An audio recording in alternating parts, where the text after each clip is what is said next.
1872। তো শৈশবে বা কৈশোরে বা ছোটবেলায় শরীয়তের কোনো হুকুম আহকাম থাকে না। নামাজ, রোজা, তেলাওয়াত, তাসবিহ, শরীয়তের কোনো হুকুম ছোট বাচ্চার উপরে নাই। আবার যখন মানুষ বৃদ্ধ হয়ে যায়, তো বৃদ্ধ হইলে পরে অনেক ছুটছাট চলে আসে। হাঁটু ভাঙতে পারে না, তো তারে বসে চেয়ারে বসে পড়ো। অজু করতে পারে না, তারে বলছে তায়াম্মুম করো। ডাক্তার কইছে ক্ষুধায় বেশিক্ষণ থাকা যাবে না, তো রোজার ফিদিয়া দিয়ে দেয়। তো বার্ধক্যেও কিছুটা ছুট চলে আসে। কিন্তু শরীয়তের আহকাম পরিপূর্ণ আদায় করার মতো মানুষের জীবনের সময় হলো যৌবনকাল। কারণ তখন তার শরীরে প্রতিটি অঙ্গই যৌবন বহন করে। যেমন সে যৌবন বয়সে তার হাত, পা, চোখ, কান সবকিছুই যৌবনে। সে লাফালাফি করতে পারে, দৌড়াদৌড়ি করতে পারে, চাইলে একটু বেশি খাইতে পারে, চাইলে না খাইও থাকতে পারে, চাইলে জাগতে পারে, চাইলে আবার বেশিও ঘুমাইতে পারে।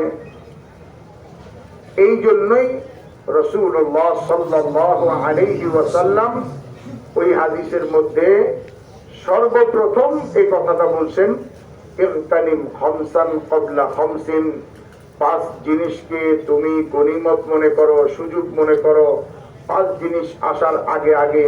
আর তার মধ্যে সর্বপ্রথম বলছেন শাবাবাক ক্বাবলা হারামি, তোমার বার্ধক্য আসার আগে আগে তোমার যৌবনকালটাকে তুমি মহা সুযোগ মনে করো।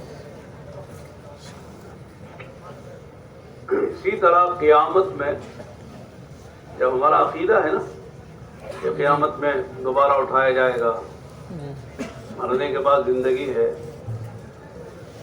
और जो कुछ आदमी ने दुनिया में किया है उसका हिसाब होगा, तो अल्लाह के नबी अलैहिस्सलातु वस्सलाम ने फरमाया ला तज़ालु क़दमा इब्नि आदम यौमल क़ियामा हत्ता युसअल अन खम्सिन। उसमें फरमाया कि अन उम्रिही फीमा अपना व अन शबाबिही फीमा अबला। पूरी उम्र का सवाल होगा और उम्र में खास तौर से जवानी का सवाल होगा। हम सबको सवाल होगा, हम बूढ़े हो गए हैं, आप सब जवान हैं, तो जवानी का सवाल होगा। जवानी कहाँ बिताई, कहाँ लगाई, अल्लाह की नाफरमानी में, फर्माबरदारी में, ख्वाहिशात में और अल्लाह उसके रसूल की इत्तिबा में कहाँ जवानी लगाई, जवानी का सवाल होगा। इसलिए कहते हैं कि इंसान की जिंदगी में जवानी जो है उम्र का जौहर है। जौहर जानते हैं, यानी सबसे कीमती सरमाया है, करीम कैपिटल, गोया कि असल सरमाया है जवानी। तो जवानी का अल्लाह ताला अलग से हिसाब लेंगे।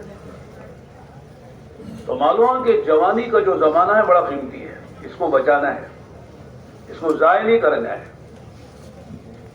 ये जाय कैसे होता है? जब आदमी आजाद हो जाता है, जिंदगी में आजादी आ गई तो बर्बादी आएगी। आजादी है तो बर्बादी है। अगर पाबंद रहेगा तो कामयाबी मिलेगी। अल्लाह के हुक्मों का पाबंद, नबी के तरीकों का पाबंद, तो फिर जो है कामयाब। अल्लाह ताला इसको दुनिया में भी तरक्की देंगे, दुनिया में भी इज्जत देंगे, आखिरत में तो इसकी मंजिलें बहुत ऊंची हैं। তিনি বলেন যে ভাই, আমাদের মৃত্যুর পরে কিয়ামত হবে, এটা তো আমাদের সকলের ঈমান, ইয়াকিন আর বিশ্বাসের একটা অংশ। কি বলেন? আমাদের এই জীবনই শেষ নয়, মৃত্যুর পরেই আমাদের আসল জীবন। তো মৃত্যুর পরে যখন নাকি আল্লাহ তাআলা কিয়ামত কায়েম করবেন, কিয়ামত যখন হবে এবং সমস্ত মানুষের হিসাব কিতাব হবে, আল্লাহ তাআলা তার জীবনের হিসাব নেবেন, তখনও 5টা প্রশ্ন হবে। لا تزال قدم عبد يوم القيامة حتى يسأل عن خمس। কোন মানুষ কিয়ামতের দিন তার স্থান থেকে, তার জায়গা থেকে তার পা বিন্দু মাত্র সরাইতে পারবে না, নড়তে পারবে না, যতক্ষণ পর্যন্ত সে 5টি প্রশ্নের উত্তর না দিবে। তার মধ্যে প্রথম হলো আন উমরিহি ফিমা আফনা, গোটা জীবনটা কোথায় খরচ করছে, গোটা জীবনের হিসাব চাইবে। আচ্ছা বলেন তো, জীবনের মধ্যে বার্ধক্যকাল আছে কিনা, শৈশব আছে কিনা, যৌবন আছে কিনা? অথচ এই গোটা জীবনের প্রশ্ন করার পরপরই দ্বিতীয় প্রশ্ন হবে ওয়ান শাবাবিহি ফিমা আবলা, বিশেষভাবে তোমার যৌবনকালটা কোথায় খরচ করছে। বৃদ্ধ বয়সে অনেক গুনাহ মানুষ চাইলেও করতে পারে না, গুনাহ করার ক্ষমতাই থাকে না। যেমন কানা লোকে গায়ের মারাম কোন মহিলা দেখতে পারে না, অন্ধ লোকে সিনেমা দেখতে পারে না, যোগ্যতাই নেই। বুড়া মানুষের তো এরকম কোনো কিছু নাই।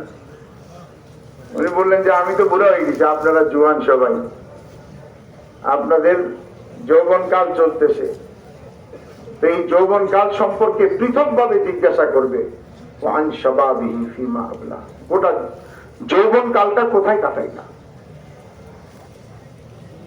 আর এই যৌবনকালটা হলো মানুষের জীবনের জওহার।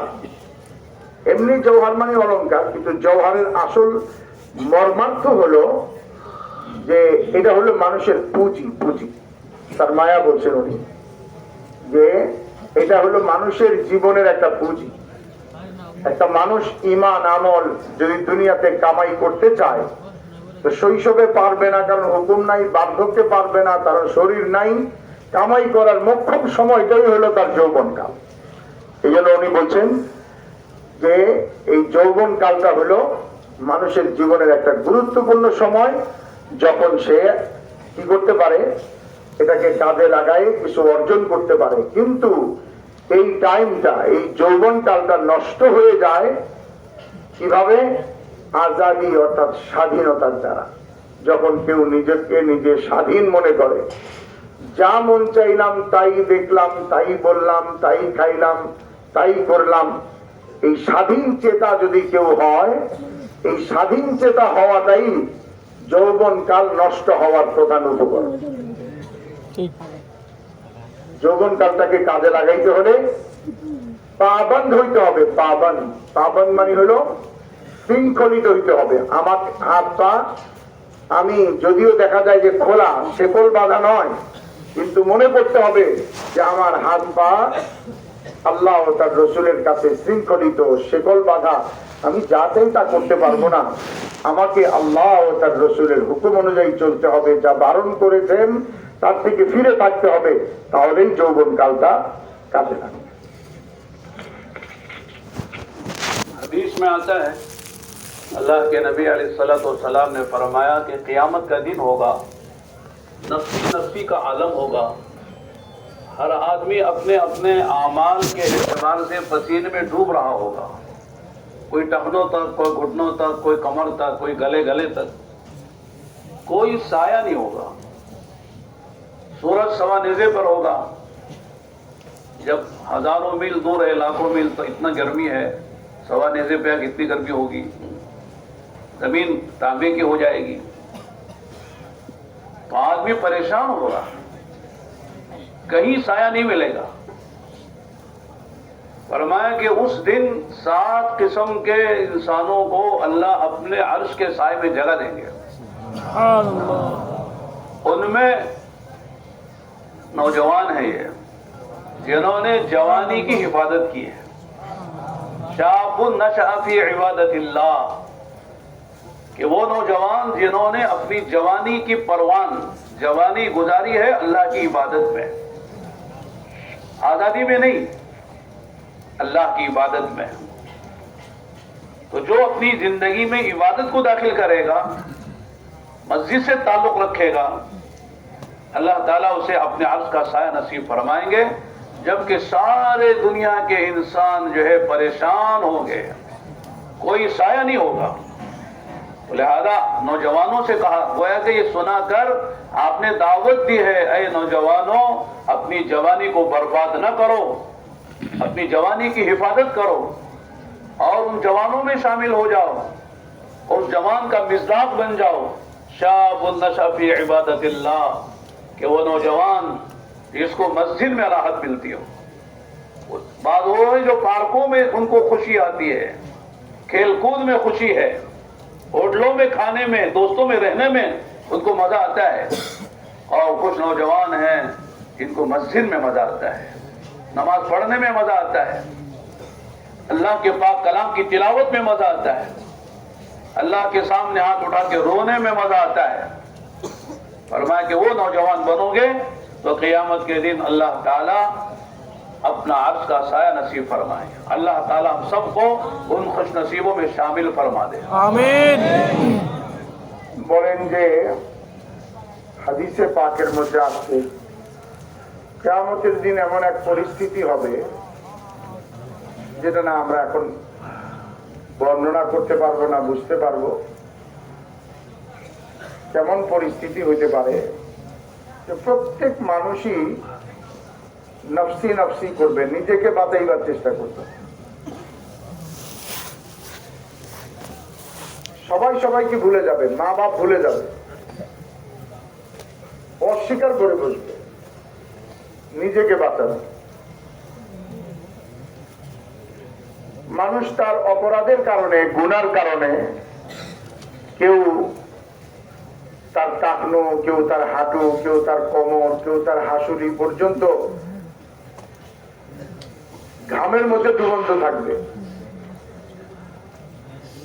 আল্লাহ তাআলা তার কুদরত দিয়ে ওই কিয়ামতের দিন বিভিন্ন রকমের সিচুয়েশন একই ময়দানে হবে। একই ময়দানে গুনাহগারের জন্য অন্ধকার, হাত পা নিজেরটাও দেখতে পাইবে না। আবার একই ময়দানে একজনের জন্য আলো, জমিন থেকে আসমান পর্যন্ত আলোই আলো। সুবহানাল্লাহ। ওই ময়দানে যখন এমন ভয়ঙ্কর অবস্থা যে আজকে সূর্য পৃথিবী থেকে এত দূরে, তারপরেও দেখেন গ্রীষ্মের দুপুর বেলা খালি পায়ে, আমাদের দেশেই পা রাখা যায় না, আরব দেশে তো কথাই নাই, খালি পায়ে পথ চলা যায় না। এত দূর থেকে এই সূর্য এত কাছে চলে আসবে যে হাদিসের মধ্যে আসছেন 1 মাইল কাছে আসবে। অথবা কোন কোন আলেম বলেন মিলান মানে 1 মাইল, আর কেউ কেউ বলছেন যে সুরমাদানি, যে সুরমা দেওয়ার সরা কাটা আছে কাঠিটা, এই কাঠি পরিমাণ কাছে আসবে। গরমে মানুষের মাথার মগজ গলে গলে, নাক কান দিয়ে গলে পড়ে যাবে। এইরকম কঠিন দিনে আল্লাহ তাআলা 7 শ্রেণীর মানুষকে আল্লাহ পাকের আরশের নিচে স্থান দিবেন, যেদিন আল্লাহ পাকের আরশের ছায়া ব্যতিরেকে আর কোনো ছায়া হবে না। সুবহানাল্লাহ। আল্লাহ পাক আমাকে আপনাকে ওই 7 শ্রেণীর কোন এক শ্রেণীর অন্তর্ভুক্ত করে দেন, আমিন। কিন্তু বিশেষ করে আপনাদের জন্য সে সুযোগটা হলো ওই 7 শ্রেণীর মধ্যে এক শ্রেণী হলো শাবুন নাশআ ফি ইবাদাতিল্লাহ, ওই যুবক যে তার যৌবনে আল্লাহ পাকের ইবাদতে যৌবন কাটাইছে, যে তার ওই যুবক যে তার যৌবন কালটাকে নষ্ট করে নাই, যে তার যৌবনে অন্যায় করে নাই, যৌবনে আল্লাহর হুকুম নবীর তরিকায় জীবন কাটায় তার যৌবনটাকে কাজে লাগাইছে। এই জন্য উনি বলেন যে এই যৌবন কালটাকে কাজে লাগাইতে হবে, যাতে করে কাল কিয়ামতের দিন আল্লাহ পাকের আরশের নিচে স্থান পাওয়া যায়। আল্লাহ করে যে আমাদের এই মজমার আমরা সবাই আমাদের এই যৌবনটাকে এভাবে কাজে লাগাই, আল্লাহ পাকের বন্দিগির মধ্যে, আনুগত্যের মধ্যে, আল্লাহ পাকের হুকুম পুরা করার মধ্যে, আল্লাহ পাকের ইবাদতের মধ্যে, যে কাল কিয়ামতের দিন আল্লাহ পাকের আরশের নিচে আমাদের স্থান হয়ে যায়। बुढ़ापे में गुनाहों से बचना कमाल नहीं है। जंगल में एक बूढ़ा शेर बैठा हुआ था, भूखा। किसी दूसरे जानवर ने पूछा कि क्यों भगते हो, शिकार क्यों नहीं करते हो? लगे मैं मुत्तकी हो गया हूं, तकवा आ गया है इसलिए शिकार नहीं करता। तकवा नहीं आया है, शिकार की ताकत नहीं है इसलिए शिकार नहीं कर रहा है। जब तक ताकत थी शिकार करता रहा, अब जब ताकत खत्म हो गई अब मुत्तकी बन गया।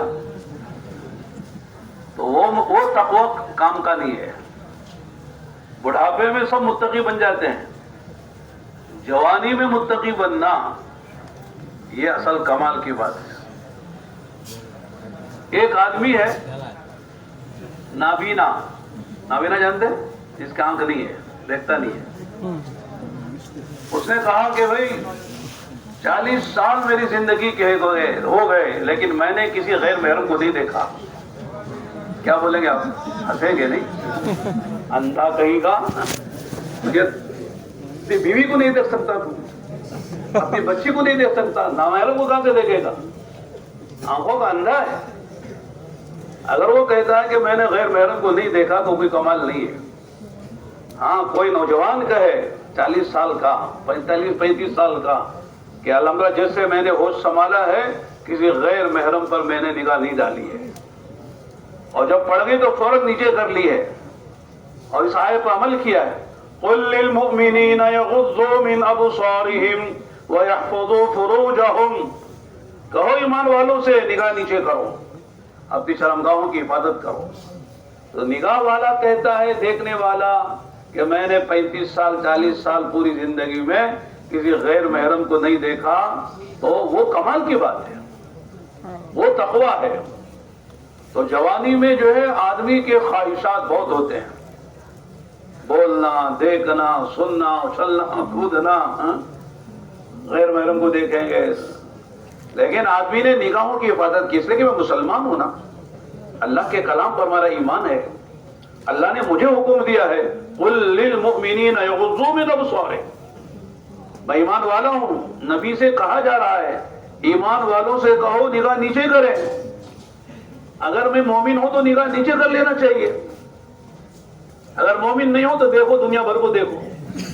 लेकिन मैं मोमिन हूं, मुसलमान हूं, कुरान पर मेरा ईमान है, अल्लाह ने नबी से कहलवाया है ईमान वालों से कहो, और मेरी जवानी का जोश है, अब मैं निगाह नीचे करूंगा तो कुर्बानी है, ये तकवा है। इसी पर अल्लाह राजी होते हैं। अल्लाह ताला को तकवे वालों से बड़ी मोहब्बत है। इन्नल्लाह युहिब्बुल मुत्तकीन, तकवे वालों से अल्लाह प्यार करते हैं, मोहब्बत करते हैं। जवानी में आदमी तकवे वाली, तहारत वाली जिंदगी गुजारे, ये कमाल है और यही असल कुर्बानी। তো ভাই বলেন যে মানুষের জীবনে বার্ধক্য আসে, তো বৃদ্ধ বয়সে মানুষ, আমি আগেই বলছিলাম যে অনেক গুনাহ চাইলেও করতে পারে না। উনি বলেন যে জঙ্গলে একটা বাঘ বুড়া হয়ে গেছে, চুপচাপ এক জায়গায় বসে রয়েছে। তো অন্য কিছু প্রাণী তারে জিজ্ঞাসা করতেছে, কি মশাই, রাজা মশাই, আপনি স্বীকার করেন না এইভাবে বসে রয়েছেন? তো সে বলতেছে আমি মুত্তাকি হয়ে গেছি, মানে এখন আর আমি এই গুনাহ টুনা করি না, অন্যের উপরে হামলা করি না, আমার ভিতরে তাকওয়া পয়দা হয়েছে। বলে যে আসলে তো তাকওয়া হয় না, আসলে তো বুড়া, আবার স্বীকার করার ক্ষমতাই নেই, শক্তিই নেই। যেমন একজন আওয়াজ করে না আসবেন না, একজন যুবক, একজন অন্ধ, চোখ নাই, তো একজন চোখ নাই অন্ধ মানুষ, তো সে বলতেছে যে আমি আমার জীবনের 40টা বছর কাটাইছি, আজ পর্যন্ত কোন গায়রে মাহরাম, মানে গায়রে মাহরাম পর্যন্ত যে মহিলার সাথে দেখা যাওয়া জায়েজ নেই এমন কোন মহিলাকে আমি আজ পর্যন্ত দেখিনি। তো শুনলে আপনি কি করবেন? হাসবেন। আর বলবেন তুই তো তোর নিজের বউরই দেখতে পারছ না, তুই গায়ে আরাম কি দেখবি। অর্থাৎ মানুষ বার্ধক্যে পৌঁছে গেলে তখন তার তাকওয়া, তার পূর্ণতা, তার এটা কোনো বাহাদুরি না, এটা তার কামাল না, এটা তার পূর্ণতা না। উনি এটা বোঝানোর জন্য এটা উদাহরণ দিচ্ছেন। আসল বিষয়টা হলো যে একজন যুবক যৌবনকালে মুত্তাকি হয়, যৌবনকালে তাকওয়া অবলম্বন করে এবং গুনাহ করার শক্তি থাকা সত্ত্বেও সে গুনাহ থেকে বেঁচে থাকে। যখন তার চোখ আছে, যে চোখ দিয়ে অন্যায় জায়গায় দেখতে পারে কিন্তু আল্লাহর ভয়ে সেই চোখকে ফিরায় রাখে, এটা হলো তার বাহাদুরি, এটা হলো তার কামাল, এটাই হলো প্রকৃত তাকওয়া। এই যুবকই হলো প্রকৃত মুত্তাকি। এই জন্য যৌবনকালের তাকওয়া আল্লাহ পাকের কাছে পছন্দনীয়। যে একজন যুবক যৌবন অবস্থায় আল্লাহ পাকের ইবাদত করে এবং আল্লাহ পাকের হুকুমের উপরে চলে, নিষেধ করা বস্তু থেকে বেঁচে থাকে, এটাই হলো আসল তাকওয়া। এরকম মুত্তাকি পরহেজগার হওয়া, এটা আল্লাহ পাকের কাছে বড় পছন্দনীয়। এরকম যুবকই প্রকৃতপক্ষে মুত্তাকি পরহেজগার, যে যৌবন অবস্থায় আল্লাহ পাকের হুকুমের উপরে চলে, নাফরমানি থেকে বাঁচে। গুনাহ করার ক্ষমতা আছে কিন্তু সে করে না, কারণ সে এই কথা মনে করে যে আল্লাহ আমাকে দেখতেছেন, আল্লাহ আমাকে শুনতেছেন, আমি আল্লাহকে ভয় করি। उसी हदीस में जिसमें 7 लोगों को, 7 किस्म के लोगों, एक एक किस्म में लाखों होंगे अल्लाह के बंदे खुश नसीब, जिनको अल्लाह आपका साया देंगे। फरमाया कि उन्हीं खुश नसीबों में एक वो शख्स होगा जिसको तन्हाई में, खलवत में एक खूबसूरत खानदानी औरत, जवान औरत उसे बुराई की दावत दे रही है, और ये शख्स भी जवान है और दावत देने वाली वो भी जवान और खूबसूरत आला खानदान की। कोई रुकावट नहीं है, कोई देखने वाला नहीं, कोई रुकावट नहीं, आराम से आदमी बुराई कर सकता है। लेकिन वो कहता है इन्नी अखाफुल्लाह, मैं अल्लाह से डरता हूं। रजुलुन दाअतु इम्राअतिन ज़ातु मनसबिन व जमाल वक़ाल इन्नी अखाफुल्लाह। एक वो शख्स है, वो जवान, बड़ी जवानी, जिसको एक औरत दावत बुराई दे रही है, बदकारी की, और कोई रुकावट नहीं, दावत उधर से है और इसके अंदर भी ख्वाहिशात हैं, लेकिन वो कहता इन्नी अखाफुल्लाह, कि मैं ये काम नहीं कर सकता इसलिए कि मेरे दिल में अल्लाह का डर है। अल्लाहु अकबर। इसको भी अल्लाह ताला क़यामत में अर्श का साया देंगे। हर नौजवान सोचे कि ऐसा गुनाह का मौका है, कोई भी गुनाह था, उस वक्त वो कहे इन्नी अखाफुल्लाह, मैं अल्लाह से डरता हूं, गुनाह नहीं कर सकता है। ऐसे जवानों को अल्लाह ताला अर्श का साया नसीब फरमाएंगे। सुभान अल्लाह। गुनाहों से बचाने वाली जो ताकत है वो अल्लाह का डर है, इल्म नहीं है। इल्म तो मालूमात का नाम है, इल्म है, लेकिन डर नहीं है, इल्म पर अमल नहीं होगा। अंदर का डर जो है आदमी को, वो अल्लाह की नाफरमानी से बचाता है। इसीलिए अल्लाह से दुआ मांगी गई है। अल्लाह के नबी अस्सलाम की दुआओं में एक दुआ है, अल्लाहुम्मा क़सिम लना मिन खश्यतिक मा तहूलु बिही बैनना व बैन माअसीक। ऐ अल्लाह, तेरा इतना डर मेरे दिल में डाल दे कि तेरा डर मुझे तेरे गुनाहों से बचा दे। आमीन। अल्लाह की नाफरमानी से बचाने वाली जो ताकत है वो ईमानी सिफत है, जिसका नाम तकवा है। ईमान बनता है, तकवा आता है। वो तकवा आदमी को हर हाल में गुनाहों से बचाता है, जवानी में बचाता है, सेहत में बचाता है, माल में बचाता है, खलवतों जलवतों में बचाता है, रात के अंधेरे दिन के उजाले में बचाता है। हर हाल में आदमी गुनाहों से बचेगा, वो अंदर के अल्लाह के डर की वजह से बचेगा। বলেন যে ওই হাদিসটাই যেটা আগে পড়া, উনি বলছেন যে 7 শ্রেণীর মানুষকে আল্লাহ তাআলা কিয়ামতের দিন তার আরশের নিচে স্থান দিবেন। তো 7টা শ্রেণী, 7 জন তো না, 7টা শ্রেণী। তার মধ্যে এক এক শ্রেণীতে লক্ষ লক্ষ লোক হবে। তো এই 7 শ্রেণীর লোকদের মধ্যে একটা তো বলা হয়েছে আগে, শাবুন নাশা ফি ইবাদাতিল্লাহ, যে যুবক যৌবনে আল্লাহর ইবাদত করে। দ্বিতীয় এক প্রকার বলা হয়েছে ওই যুবক যাকে নিরালায় নিভৃতে কোন সুন্দরী নারী তাকে অন্যায় কাজের দিকে আহ্বান করে আর সে এই কথা বলে, ইন্নী আখাফুল্লাহ, আমি আল্লাহকে ভয় করি।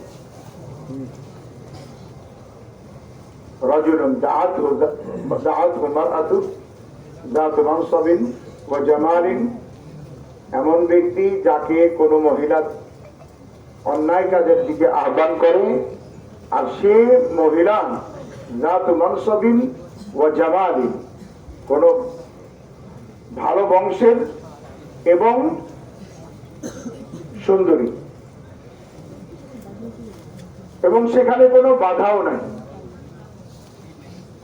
আর যার পক্ষ থেকে বাধা থাকবে তার পক্ষ থেকে আহ্বান, অন্য কোনো বাধাও নাই, আউট কোনো বাধাও নাই।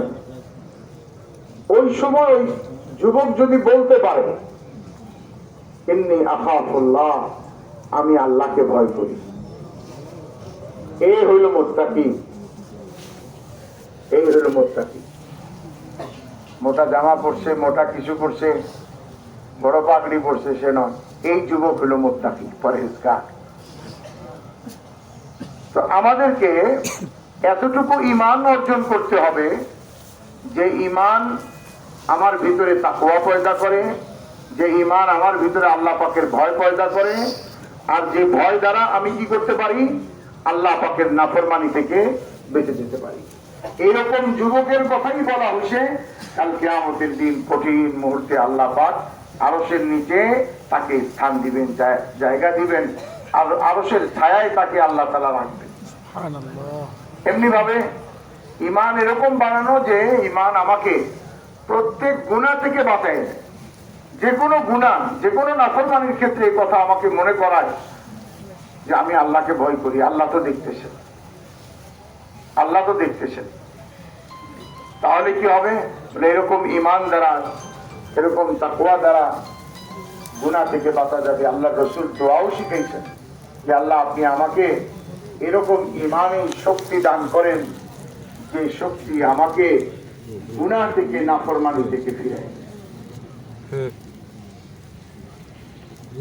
हयातुस सहाबा में एक वाकया है कि सहाबा के जमाने में एक नौजवान थे जिनका अक्सर वक्त मस्जिद में लगता था। हमारा कहाँ लगता है भाई? मस्जिद में लगता है। मस्जिद में देर से आते, जल्दी चले आते। जुमा में देख लेना, मैं भी एक मस्जिद में 38 साल से जुमा पढ़ाता हूँ। 38 साल लगाया, उसके बाद 38 साल से पढ़ाते हैं मदरसे में, मस्जिद में जुमा पढ़ाते हैं। कुछ लोग हैं जो आखिर में आते हैं और इमाम के सलाम फेरने से पहले वो मस्जिद के बाहर रहते हैं।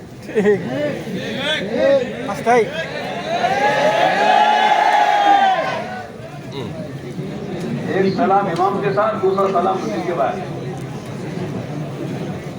क्या हाल है लोगों का। मस्जिद में ठीक लगता है। हालांकि हदीस में आया कि मोमिन मस्जिद में ऐसा है जैसे मछली पानी में। आप लोग बंगाल वाले मछली के बगैर गोदारा तो होता नहीं। मछली माशाल्लाह आपकी जिला है, भात और मछली। मछली ना मिले 1-2 दिन तो आप परेशान होते हैं। ठीक जी। तो मछली को पानी ना मिले तो मछली परेशान, उछलेगी कूदेगी, जान दे देगी कि मुझे पानी नहीं मिला। उसकी जिंदगी पानी से है। फरमाते मोमिन की जिंदगी वो मस्जिद से है, ईमानी जिंदगी।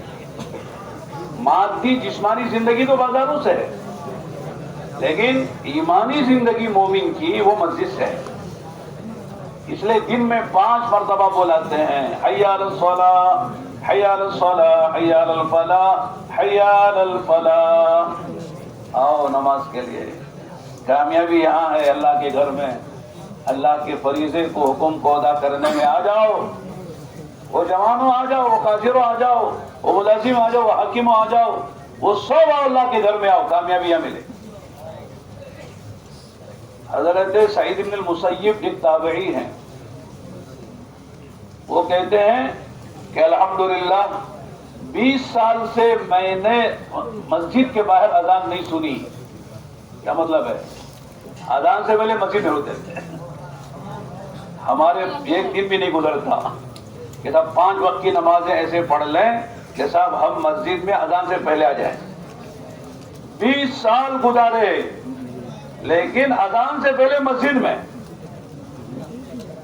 اور کہتے ہیں کہ 20 سال سے میں نے کسی مصلی کی پیٹھ نہیں دیکھی۔ کیا مطلب ہے؟ پہلی سب میں نماز پڑھی۔ سبحان اللہ۔ کیسے لوگ تھے ہمارے بڑے، وہ آخرت والے تھے، آخرت کو جانتے تھے، تیاری آخرت کی طرف۔ چنانچہ وہ نوجوان مسجد میں زیادہ وقت گزارتے تھے، ان کا لقب پڑ گیا حمامۃ المسجد۔ حمامہ مطلب کبوتر، مسجد کا کبوتر۔ کبوتر مسجد میں ہوتے نا، مسجد نبی میں چلے جاؤ، مسجد حرام میں چلے جاؤ، مسجدوں میں کبوتر بہت ہوتے ہیں۔ اس نوجوان کا لقب پڑ گیا حمامۃ المسجد، مسجد کا کبوتر۔ حضرت عمر سے بھی ان کا خاص تعلق ہو گیا۔ حضرت عمر دیکھتے تھے کہ یہ نوجوان مسجد میں زیادہ وقت گزارتا ہے۔ چنانچہ ان کے ساتھ عجیب معاملہ ہوا، جب گزرتے تھے مسجد سے، بس گھر سے مسجد، ایک عورت جو ہے ان پر جو ہے وہ عاشق ہو گئی، ان کو جو ہے اپنی طرف مائل کرنا چاہے، وہ چلے جاتے تھے دیکھے بغیر، نگاہ نیچے چلے۔ ایک دن شیطان نے حملہ کر دیا نوجوان پہ۔ جوانی تو ہے نا، فرشتہ تو نہیں ہے، انسان ہے، دل پہ خواہشیں ہیں۔ تو چلے گئے اس عورت کے بلانے پر، اس کے گھر کے قریب چلے گئے، اور وہاں جاتے ہی اس عورت نے جو کچھ ظاہر کیا ہو اس پر، ان پر ایک آیت ان کی زبان سے نکلی، وَإِذَا مَسَّهُمْ طَائِفٌ مِّنَ الشَّيْطَانِ تَذَكَّرُوا فَإِذَا هُمْ مُبْصِرُونَ۔ اس طرح کیا ہے، فوراً بے ہوش گر گئے۔ وہ عورت پریشان ہو گئی، لینے کے دینے پڑ گئے، سمجھتے ہیں، لینے کے دینے پڑ گئے۔ بلایا تھا اپنے کام کے لیے، مصیبت آ گئی، بے ہوش ہو کے پڑ گیا۔ چنانچہ بڑی مشکل سے 2-4 آدمی کو لے کر جو اس نوجوان کو اس کے گھر پہنچایا۔ جب ہوش آیا، باپ نے پوچھا بیٹا کیا ہوا؟ تو بڑی مشکل سے انہوں نے بیان کیا، یہ ہوا، یہ ہوا، یہ ہوا۔ جب وہ عورت کے گھر میں گیا تو یہ آیت جو ہے مجھے یاد آ گئی، اللہ کا خوف مجھ پر۔ باپ نے پوچھا کون سی آیت؟ وہ آیت پڑھی انہوں نے دوبارہ، تو آیت پڑھتی دوبارہ بے ہوش ہو گئے، اور اسی حال میں انتقال ہو گیا، اللہ کو پیارے ہو گئے۔ چند دن کے بعد حضرت عمر نے پوچھا بھائی وہ نوجوان نظر نہیں آ رہا، کہاں ہے وہ؟ تو لوگوں نے قصہ بتایا، ایسا ان کے ساتھ واقعہ ہوا، جب ان کا انتقال ہو گیا ہم نے ان کو دفنا دیا۔ تو حضرت عمر ان کے قبر پر گئے، چنانچہ قبر سے آواز آئی، حضرت عمر نے کہا کہ وہ نوجوان کا نام لے کے کہ اللہ کے خوف سے ڈرنے والوں کا بڑا مقام ہے قرآن حدیث میں۔ تو اندر سے اس نوجوان نے قبر سے آواز دی، اور آواز سب نے سنی، وہ سورہ رحمان کی آیت ہے، وَلِمَنْ خَافَ مَقَامَ رَبِّهِ جَنَّتَانِ، وَلِمَنْ خَافَ مَقَامَ رَبِّهِ جَنَّتَانِ، کہ جو اللہ کے سامنے کھڑے ہونے کے خوف سے ڈر کر گناہوں سے بچ جاتا ہے، اس کو 2 جنتیں ہیں۔ سبحان اللہ۔ کتنی جنتیں ہیں؟ 2 جنت۔ جنتیں ہیں۔ اللہ کا ڈر جو ہے آدمی کو آخرت میں جنتیں بھی دلاتا ہے۔ تو میں اس کرنا چاہ رہا ہوں کہ جوانی کی حفاظت کرنی چاہیے۔ جوانی میں پھسلے ہوئے قدم بڑھاپے میں رولائیں گے، سمجھ میں آ رہا؟ بڑھاپے، جوانی میں جو قدم پھسل جاتے ہیں، بڑھاپے میں آدمی روتا ہے، لیکن جوانی واپس نہیں آئے گی، تلافی کا موقع نہیں رہے گا۔ اس لیے آج ہے کہ آدمی اپنی جوانی کی حفاظت کرے، یعنی جوانی کو خواہشات کے نظر نہ کرے، بلکہ اللہ اس کے رسول کی اطاعت کے ساتھ اپنی جوانی کو گزارے۔ یہ جوانی قیمتی بنے گی، और जब आदमी का हिसाब होगा वन शबाब ही फीमा अपना फीमा अबला, किताब आदमी कैसे कहेगा, ऐ अल्लाह मैंने अपनी जवानी को इबादत में, दावत में, तेरी तालीम में, तेरे कुरान की तिलावत में, उलमा की सोहबत में, दावत के रास्ते में मैंने जवानी गुजारी। अल्लाह कहेंगे मैं तेरी इस जवानी से खुश हो गया, जा मेरी जन्नत में फिर चला जा। सुभान अल्लाह। अल्लाह बगैर हिसाब किताब की जन्नत में दाखिल कर दे। अल्लाह हम सबको खुश नसीबों में शामिल फरमाए। आमीन। তো ভাই মেহমান বলেন হায়াতুস সাহাবা আমরা অনেকেই পড়েছি, না পড়লে আমরা তো কত কিতাব পড়ি। ব্যক্তিগতভাবে হায়াতুস সাহাবা বাংলায় 5 খণ্ড আছে, কিনে নিব এবং অবসর সময় পড়ার চেষ্টা করব ইনশাআল্লাহ। হায়াতুস সাহাবা হযরত মাওলানা ইউসুফ সাহেব রহমাতুল্লাহ আলাইহি রচিত কিতাব। তো সিরাতে সাহাবা, সাহাবাদের জীবনী, এই কিতাবে একজন সাহাবীর একটা ঘটনা বর্ণনা করা হয়েছে যে এক যুবক সাহাবী অল্প বয়সের, সে মসজিদেই বেশিরভাগ সময় থাকতো। বেশিরভাগ সময় কোথায় থাকতো? মসজিদে। উনি বলছেন আমাদের বেশিরভাগ সময় বাজারে, ঘাটে, রাস্তাঘাটে। মসজিদে আমরা সবার শেষে যাই, যদি যাই, যারা যায় আর কি, সবার শেষে যাই, সবার আগে বাইর হই। দেখেন না মসজিদে, দেখবেন যদি জায়গাও থাকে সামনের কাতারে খালি জায়গা হয়ে যায়, তো একজন আরেকজনকে বলে আপনি যান, আপনি যান। মনে হইতেছে কি এর ইজ্জত করে বুঝতেছে যে ভাই আপনি বড় মানুষ, আপনি যান। আসলে কিন্তু তা না, আসলে হইলো যে বাইরে যে অসুবিধা হইব, আপনি যান, কারণ আমি সামনে গেলে আটকা পড়ে যাব। তো ওই সাহাবী মসজিদেই বেশিরভাগ সময় থাকতেন। এই জন্য ওনার একটা উপাধি হয়ে গেছিল হামামাতুল মসজিদ। হামামা মানে কবুতর। মসজিদে কবুতর, যেমন বাইতুল্লাহতে, মসজিদে নববীতে অনেক কবুতর জানলায় জানলায় বসা থাকে। ওই সাহাবীর নাম হয়ে গেছে হামামাতুল মসজিদ, মসজিদের কবুতর। মসজিদেই বেশিরভাগ সময় কাটে। তো আমাদের তো মসজিদের কথা উনি বলেন যে আমরা তো মসজিদে বেশি সময় কাটাই না, অথচ আমাদের আকাবির ও আসলাফ মানে আমাদের যে পূর্বে যে সকল বুজুর্গরা ছিলেন, তাদের মধ্যে এরকম ব্যক্তি ছিলেন যে সাঈদ ইবনে মুসাইয়িব রাহমাতুল্লাহ আলাইহি একজন বিখ্যাত মুহাদ্দিস ছিলেন। উনি বলেন যে 20 বছর আমার এরকম হয়েছে যে যখন আজান হয় তখন আমি মসজিদে,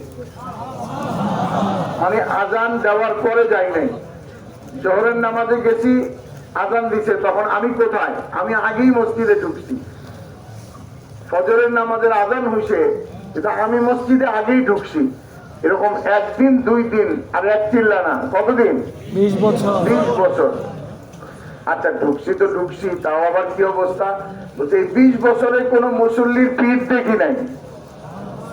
কেন? সামনের কাতারে ছিলেন, সামনের কাতারের আগে তো আর কেউ নাই। আমাদের এই সকল বুজুর্গদের উত্তরসূরি আমরা, যারা আমরা মসজিদে যাই না, গেলে শেষে যাই, আগে বের হয়ে যাই। সমস্যাটা তো শরীরে না। সাঈদ ইবনে মুসাইয়্যিবের হাত পাও কি বেশি ছিল? না না, সমস্যা হলো ইমানের মধ্যে। আল্লাহর ভয়, আখিরাতের ফিকির, জান্নাত পাওয়ার শখ, এই চিন্তাধারা তাদের মধ্যে যতটা প্রকট শক্তিশালী ছিল, আমাদের মধ্যে ঠিক ততটাই দুর্বল হওয়ার কারণে আমরা মসজিদ থেকে দূরে। উনি বলেন যে ওই যুবক যখন মসজিদে যায় প্রতিদিন, যার নাম হয়ে গেছে হামামাতুল মসজিদ, তো যাওয়ার পথে কোনো একটা মেয়ে তার প্রতি আসক্ত হয়ে পড়ছে, তাকে দেখে আসক্ত হয়ে পড়ছে।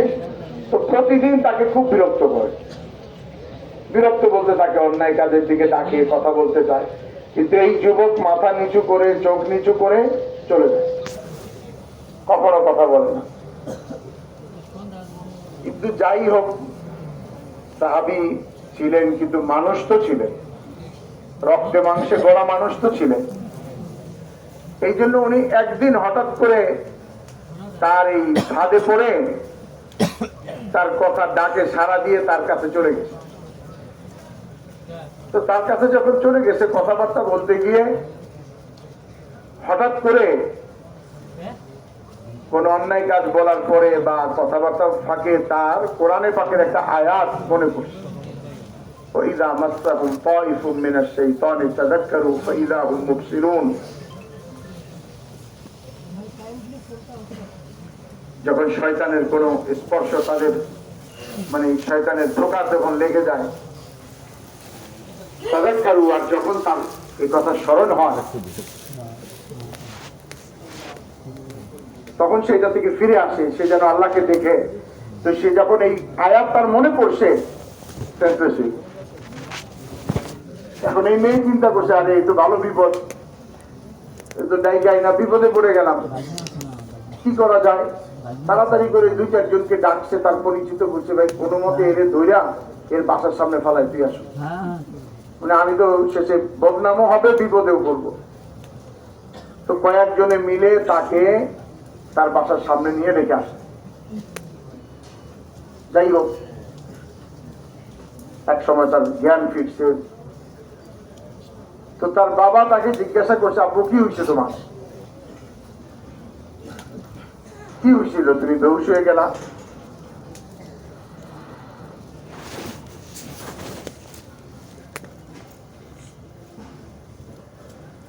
ওই যুবক তখন বলতেছে, আপু আমাকে রাস্তায় একটা মেয়ে বিরক্ত করতো, আমি শয়তানের ওয়াসওয়াসায় পড়ে তার ডাকে সাড়া দিতে গিয়ে তার কাছে চলে গেছিলাম, আমার কোরআনে পাকের একটা আয়াত মনে পড়ছে, তখন আমি বেহুশ হই। তো বাপ জিজ্ঞাসা করছে, আচ্ছা আপু কোন আয়াত মনে পড়ছে, আয়াতটা শোনাও আমাকে। বাপ তো বুঝে নাই যে তার দিলের কাইফিয়ত কি ছিল। ওই যুবক ওই আয়াতটা আবার তেলাওয়াত করে বাপকে শুনাইছে, ওয়াইযা মাসসাহুম তাইফুম মিনাশ শাইতান তাযাক্কারু ফাইযা হুম মুবসিরুন। আয়াত পড়ছেই এমন ভয় তার মধ্যে আসছে, আবার বেহুশ হয়ে পড়ে গেছে। শুধু তাই না, এইবার তার জান চলে গেছে, সে তার মৃত্যু হয়ে গেছে। বলেন যে আমরা চাই মেহনতের মাধ্যমে আমাদের যুবকরা এরকম মুত্তাকি পরহেজগার হয়, ইমান এর চস্কা, ইমানের আলো তার দিলে এরকম লাগুক যে গুনাহ তার কাছে সাজযুক্ত নয়, বরং গুনাহকে সে ঘৃণা করে, আর গুনাহ করতে আল্লাহকে সে ভয় পায়। এমন না হয় যে যৌবনে এমন কোন ভুল করে বসে যে ভুলের প্রায়শ্চিত্ত আর হয় না। তার কারণ মানুষ যৌবনে যখন ভুল করে বার্ধক্যে এসে এটা তাকে বড় পস্তাইতে হয়, অর্থাৎ তাকে বড় পীড়া দেয়, বড় কষ্ট দেয়। অথচ তখন তার এই ক্ষতিপূরণ করার সুযোগ নাই, কারণ যৌবন কাল আর কখনো ফেরত আসবে না। इमाम आजम अबू हनीफा रहमतुल्लाह अलैह, जिसके अक्सर लोग हम सब पैरवी करते हैं कि मजहब की, हनफी कहलाते हैं। कहते हैं कि इमाम आजम अबू हनीफा के जवानी का ज़माना था, उनके ज़माने में जो बादशाह था उसने अपने ज़माने के उलमा को जमा करके एक सवाल किया, और सवाल अजीब था। कहने के बताओ कि मैं जन्नती हूं या जहन्नमी हूं, यानी मेरी जिंदगी को देखो और फैसला करो और मुझे बताओ कि मैं जन्नत में जाऊंगा या जहन्नम में जाऊंगा। ये फैसला तो अल्लाह करेंगे क़यामत में। कौन कैसे कह सकता है कि कौन जन्नती है कौन जहन्नमी है। तो सारे उलमा ने कहा कि हम तो दुआ भी करते हैं, उम्मीद भी करते हैं कि आप जन्नती होंगे, लेकिन फैसला नहीं कर सकते हम कि आप जन्नती हैं कि जन्नती हैं। बादशाह थे। उन्होंने कहा कि बताओ 3 दिन का वक्त है, फैसला बता देना वरना सबको सूली पर चढ़ा दूंगा। उलमा परेशान हो गए, बादशाह का ऐसा सवाल। कहते हैं 3 आदमी की जो हट है ना, हट जिद मशहूर है, एक बादशाह की, एक बच्चे की, एक औरत की, जो जिद करे पूरी करनी पड़ती है। अब बादशाह की जिद की, बताओ मैं जन्नती हूं जहन्नमी हूं। तो कहते सारे उलमा जा रहे थे, चलो 3 दिन तो है, सोचेंगे, किसी से मशवरा करेंगे और देखेंगे, किताबें देखेंगे। तो वापस आए तो इमाम आजम अबू हनीफा उस वक्त नहीं थे वो, तो उनसे मुलाकात हुई तो पूछा क्या बात है कि चेहरे पे परेशानी है, उदासी है, क्या माजरा है। तो उलमा ने बताया कि बादशाह ने सवाल किया है और उसका सवाल का जवाब दे नहीं सके, और 3 दिन का मौका है, जवाब दो वरना सूली, सबको मरना है। तो बादशाह ने कहा, हमारे इमाम साहब ने कहा, इमाम आजम अबू हनीफा, अल्लाह ने बड़ा इल्म दिया इसलिए इमाम आजम है वो। 4 इमाम है ना, इमाम अबू हनीफा, इमाम मालिक, इमाम शाफी, इमाम अहमद इब्ने हम्बल, ये 4 इमाम हैं और सारी दुनिया इन्हीं के पैरों, यानी इन्हीं के मसलक की पैरवी करती है। कोई हनफी, कोई शाफी, कोई मालिकी, कोई हम्बली, सब हक है। मैं एक बात बीच में बता देता हूँ, कहीं का गलत फहमी ना हो। लोग समझते हैं कि आइम्मा शरीयत बनाते हैं, गलत है। आइम्मा शरीयत बनाते नहीं, शरीयत बताते हैं। समझ में आया जी? बनाना अलग है, बताना अलग है। शरीयत बनाते हैं अल्लाह उसके रसूल, वो शरीयत बनाएंगे, और बताने वाले जो है वो आइम्मा हैं, उलमा हैं, मुफ्तियान किराम हैं। कुरान हदीस से मसाइल निकाल कर वो बतलाते हैं, इस आयत से ये मसला निकलता है, इस हदीस से ये मसला निकलता है, जो हम नहीं समझते वो समझाते हैं। तो आइम्मा मुस्तहिदीन जो है वो मसाइल यानी कुरान हदीस से मुस्तंबत मुस्तखरज करके बताते हैं, बनाते नहीं हैं। बनाना अल्लाह का काम है, रसूलुल्लाह। तो और ये बीच में एक बात आ गई ताकि हमारे ज़हन साफ रहे। तो इमाम आज़म अबू हनीफा को फरमाया कि भाई कोई मसला नहीं, मुझे ले चलो, मैं जवाब देता हूँ। तो बड़े बड़े उलमा ने सोचा हम जवाब दिए, ये नौजवान क्या जवाब देगा, कहते चलो बताएंगे। अब इमाम आज़म अबू हनीफा को लेकर गए तो उलमा ने कहा कि ये नौजवान आपके सवाल का जवाब देंगे। तो बादशाह ने कहा भाई ठीक है। तो इमाम आज़म अबू हनीफा, इमाम आज़म ने पूछा क्या सवाल है आपका? कहा बताओ मैं जन्नती हूँ या जहन्नमी हूँ? समझ में आ रहा? इतना समझ में आ रहा? तर्जुमे की जरूरत नहीं है ना? चलो ठीक है। आगे इमाम आज़म अबू हनीफा रहमतुल्लाह अलैह से बादशाह ने कहा मेरा ये सवाल है। तो इमाम आज़म अबू हनीफा रहमतुल्लाह अलैह ने सवाल का जवाब देने से पहले का जवाब बना, अगर गुस्ताखी माफ तो मैं आपसे सवाल करता हूँ, उस सवाल के बाद मैं जवाब दूंगा। बादशाह ने कहा ठीक है करो, क्या सवाल है तुम्हारा?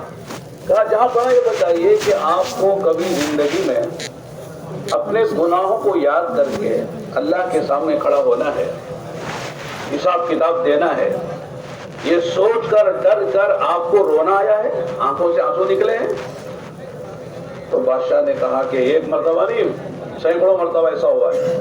तन्हाई में अपने गुनाहों को याद करके इतनी बड़ी हुकूमत अल्लाह ने मेरे हवाले की है, पता नहीं किस पर मैंने जुल्म किया है, किस पर क्या किया है, तो मैं रोता हूँ अल्लाह के सामने खड़े होकर हिसाब देने के खौफ से।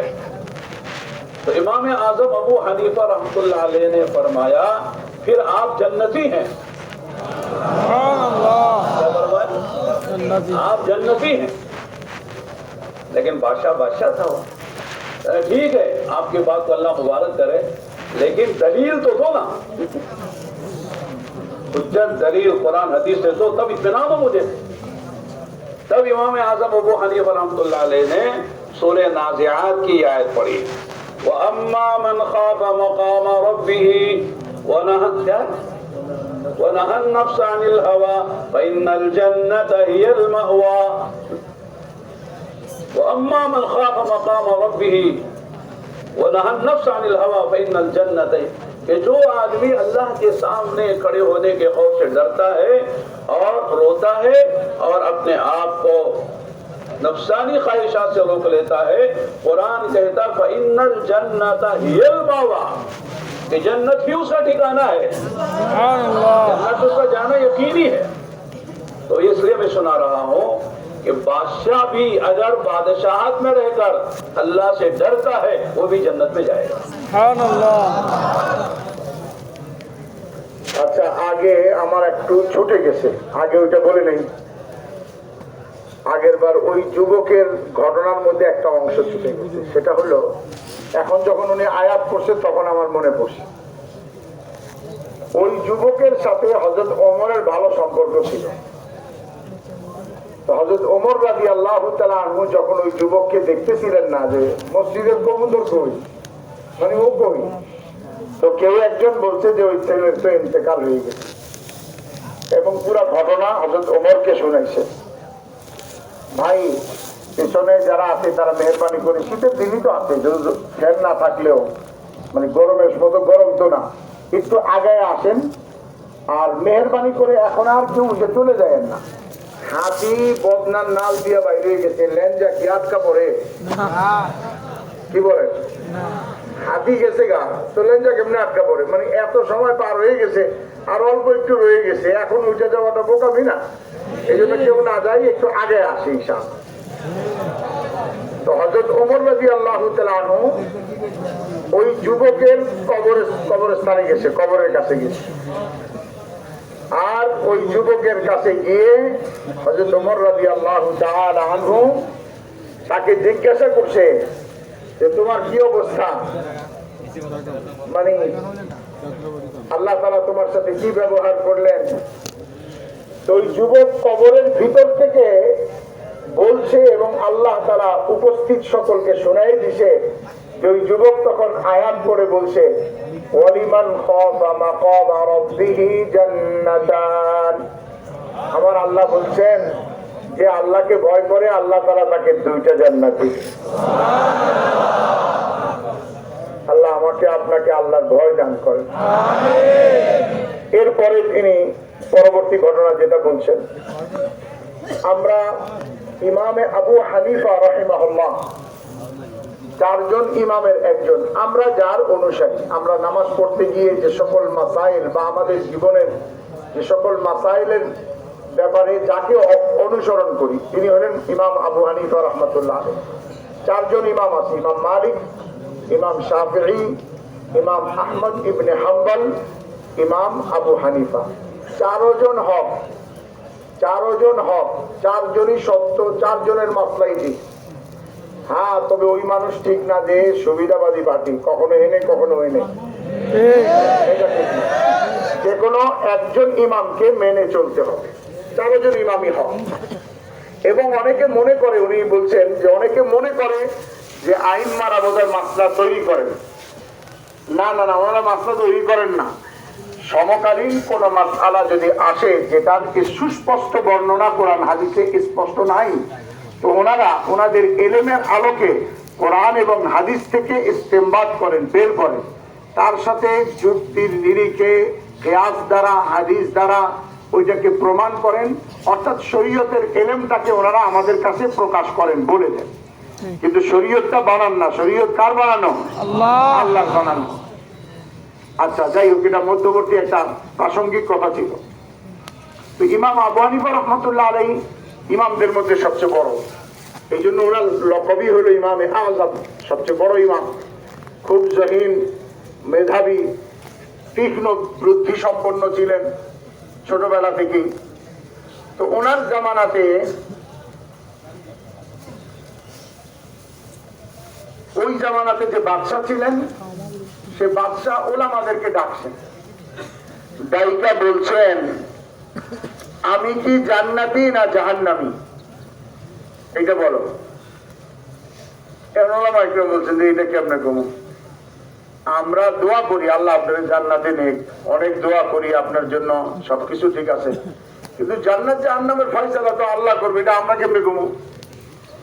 বাচ্চা কয়, না না এটি করে খাওয়াবো না, আমি জান্নাতি না জাহান্নামী এটা কইতে হবে। আর যদি না কও 3 দিনের টাইম দিলাম, 3 দিনের মধ্যে মধ্যে আমার উত্তর দিবা, তা নাহলে 3 দিন পরে সব দিনে শুলিতে ঝুলামো। উনি এখানে বলছেন প্রসঙ্গক্রমে যে 3 জন মানুষের জিদ মানে হঠকারিতা, বায়না, জিদ ধরলে এটা পুরা করতে হয়। 3 জন মানুষ এমন আছে এরা জিদ করলে এগুলো জিদ পুরা করতে হয়।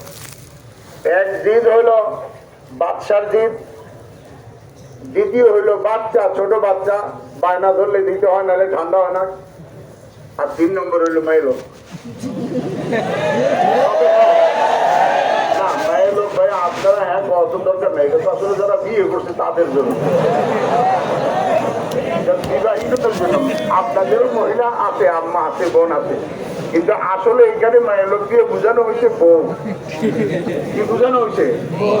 বউয়ের জিদ পুরা করতে হয়, তা না হলে গাল ফুলে রাখে, খানা পাকায় না, লবণ বেশি দিয়ে দিব, দুর্ঘটনা ঘটায় ফেলবো, ঠিক আছে না? এই 3 জনের জিদ পুরা করতে হয়।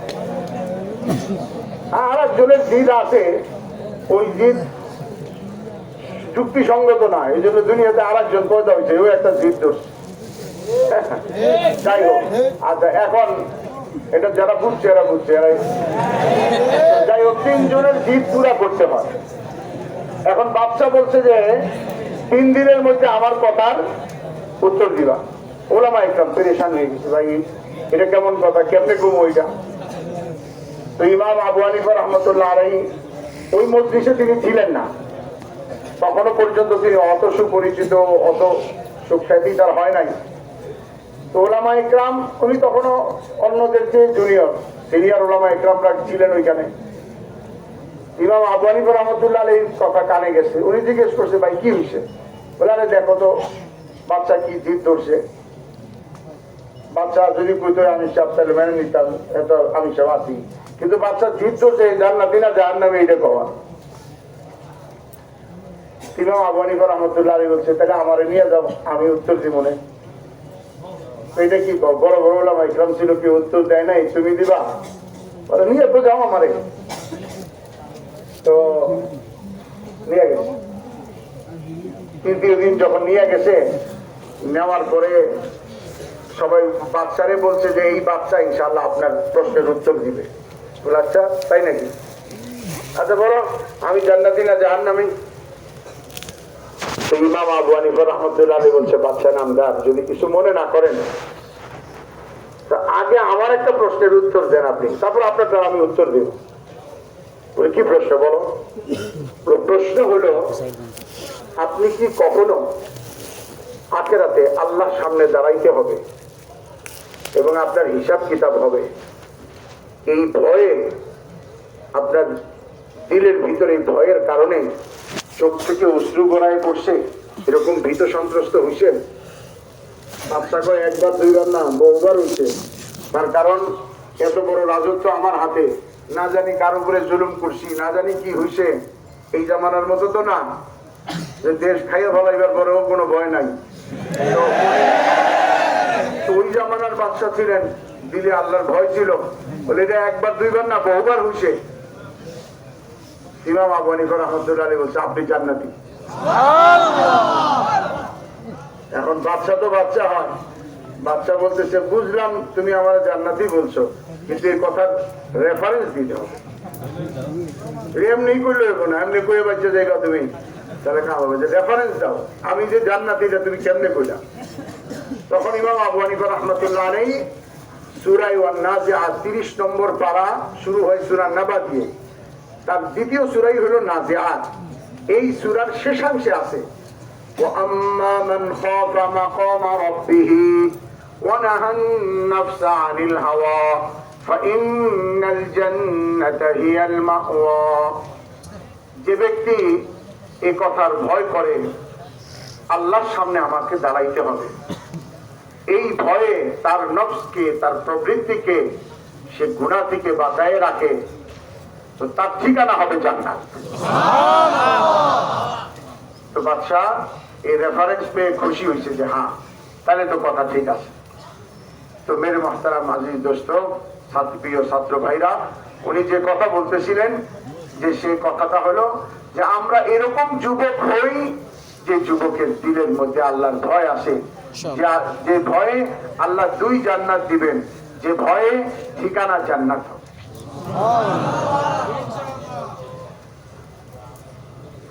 सबसे बड़ा मुत्तकी वो आदमी है, हदीस में आता है कि जो अल्लाह ने जिन बातों को हराम करार दे दिया है उससे बचे। इत्तकिल महारिम तकुन अअबदन नास। बहुत ज्यादा नमाज पढ़ने वाला, बहुत ज्यादा रोजे रखने वाला, बहुत ज्यादा जिक्र करने वाला वो आबिद है, लेकिन सबसे बड़ा आबिद, सबसे बड़ा इबादत गुजार कौन है? जो हराम से बचे। इत्तकिल महारिम तकुन अअबदन नास। यही असल जिक्र है। जिक्र सुभान अल्लाह भी है, अल्हम्दुलिल्लाह भी, अल्लाह अकबर भी है, ज़बान का जिक्र है, ये भी मतलूब है। लेकिन जिक्र क्या है कि जिस वक्त बंदे की तरफ अल्लाह का जो हुक्म आ रहा है, जिस हाल में वो हुक्म पूरा कर ले, वो हुक्म तोड़े नहीं, वो जाकिर है। एक मिसाल देता हूं समझने के लिए, आसान मिसाल।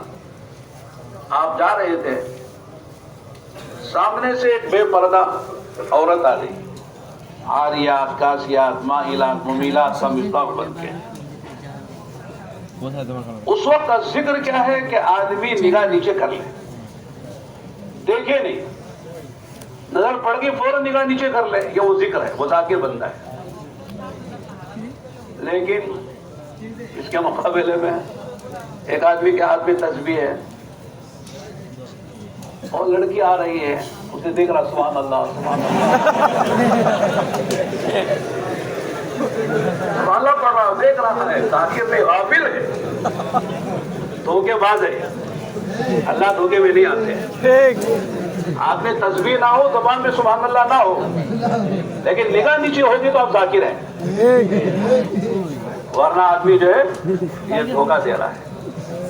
तो ये कह रहा हूं कि जिस वक्त बंदा जिस हाल में है, उस हाल में अल्लाह का हुक्म नबी के तरीके पे पूरा कर ले, वो जाकिर है।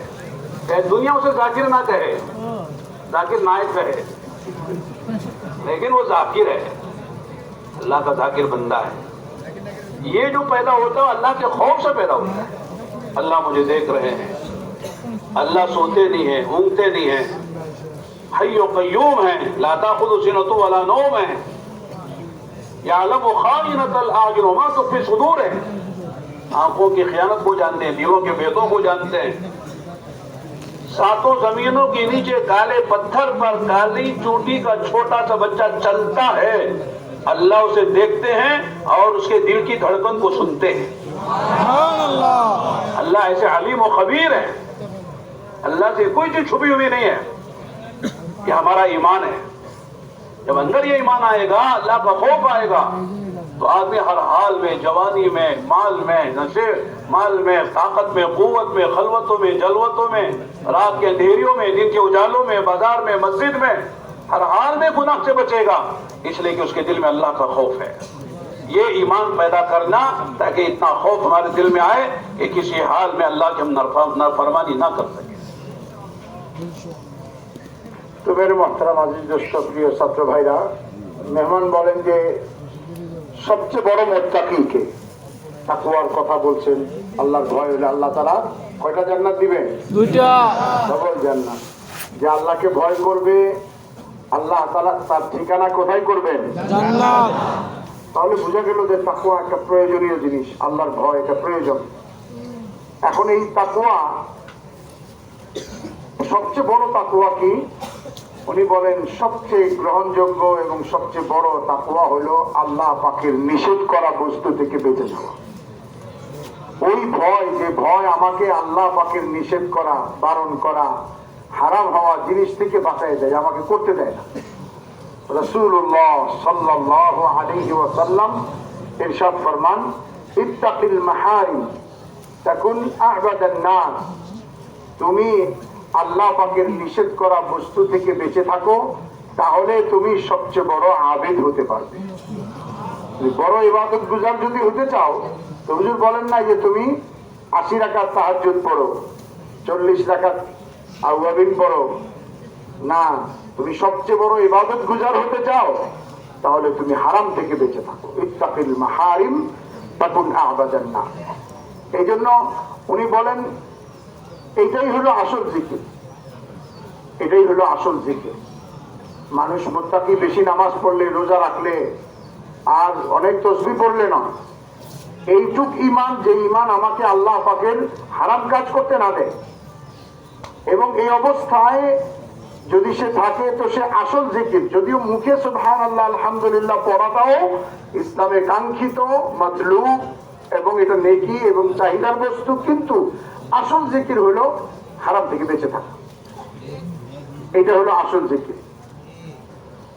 এবং যে সময় যে হুকুম আমার উপরে আসে, ওই হুকুমটাকে পুরা করা, যে এখন আমার উপরে আল্লাহ পাকের হুকুম কি আছে, নবীর তরিকা কি আছে, এটাকে পুরা করা, এটা যে করে সেই জিকির করনেওয়ালা।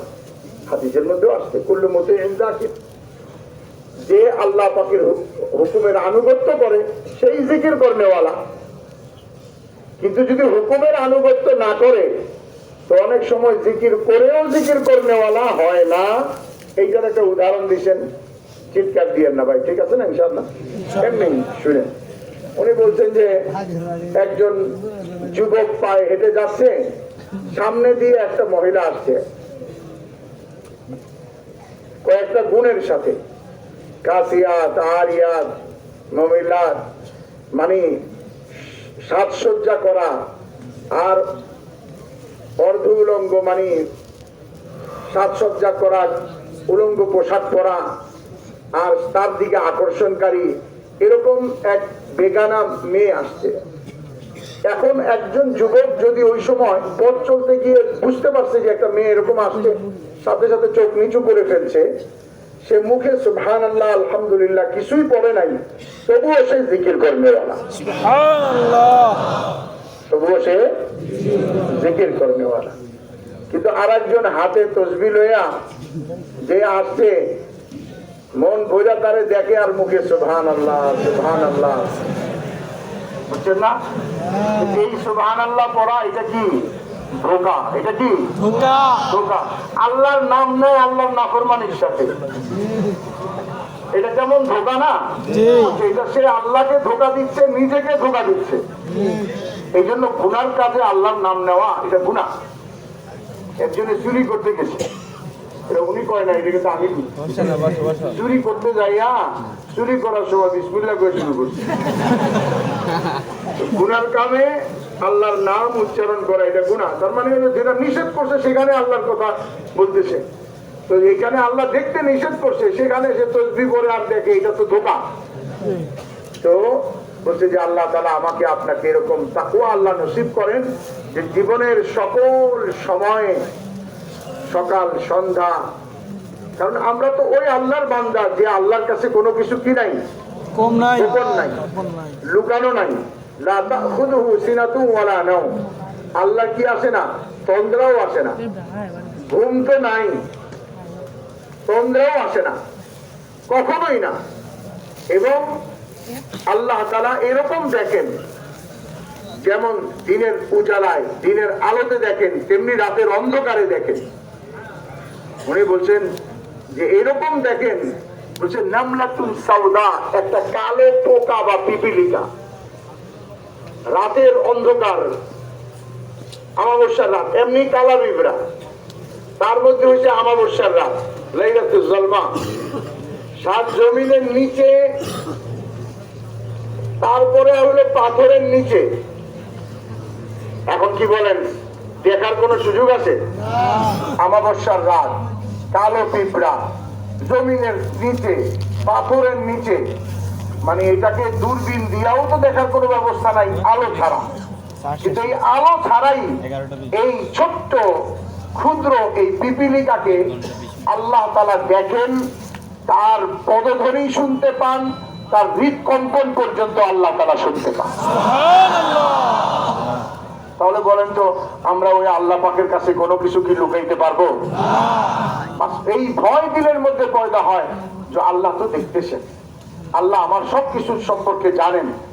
তো তো যখন এরকম আল্লাহ তাআলা ক্ষমতাবান শক্তিবান, তার সামনে আমি কিছু লুকাইতে পারবো না, যখন ওই আল্লাহর ভয় আমার দিলে পয়দা হবে, ওই ভয় আমাকে, একমাত্র ওই ভয়ই আমাকে আল্লাহর নিষেধ করা বস্তু থেকে বাঁচতে সাহায্য করবে।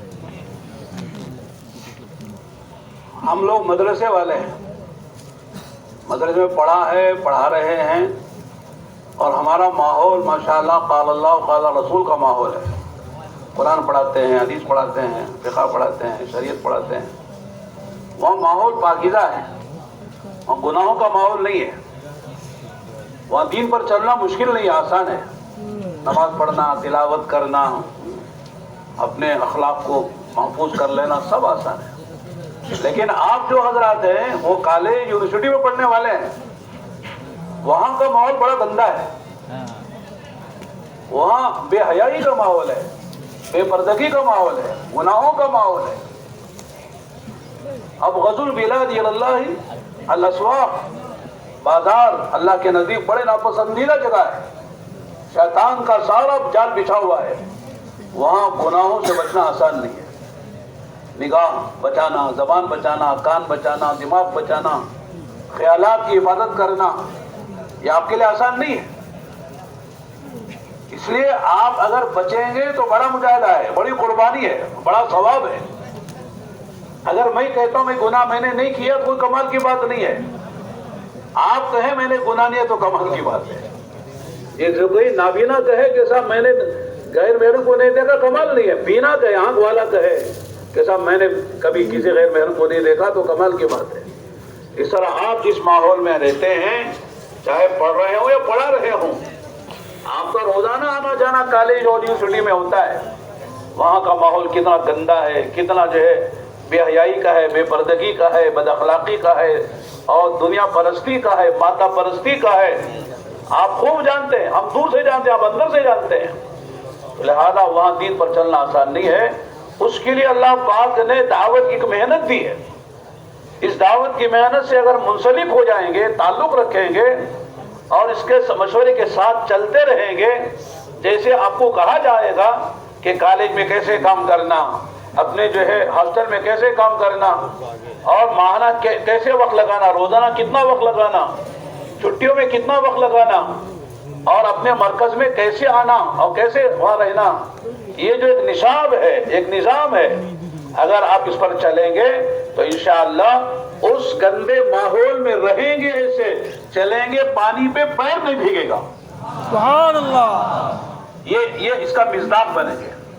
इसलिए कि पानी पे चले पैर ना भीगे मुश्किल है ना, बहुत मुश्किल है। लेकिन गंदे माहौल में रहकर आप पाक साफ रहेंगे, आप जो है बदअखलाकी से बच जाएंगे। जैसे वाटर प्रूफ घड़ी होती है, फायर प्रूफ जो है वो कपड़ा होता है, इस तरह जो है आप जो है बेहयाई प्रूफ हो जाएंगे, बदअखलाकी प्रूफ हो जाएंगे। हर चीज अल्लाह ताला आपकी हिफाजत फरमाएंगे अगर दावत का ये लिबास, ये बिछोना ओढ़ लेंगे, ये लिबास पहन लेंगे।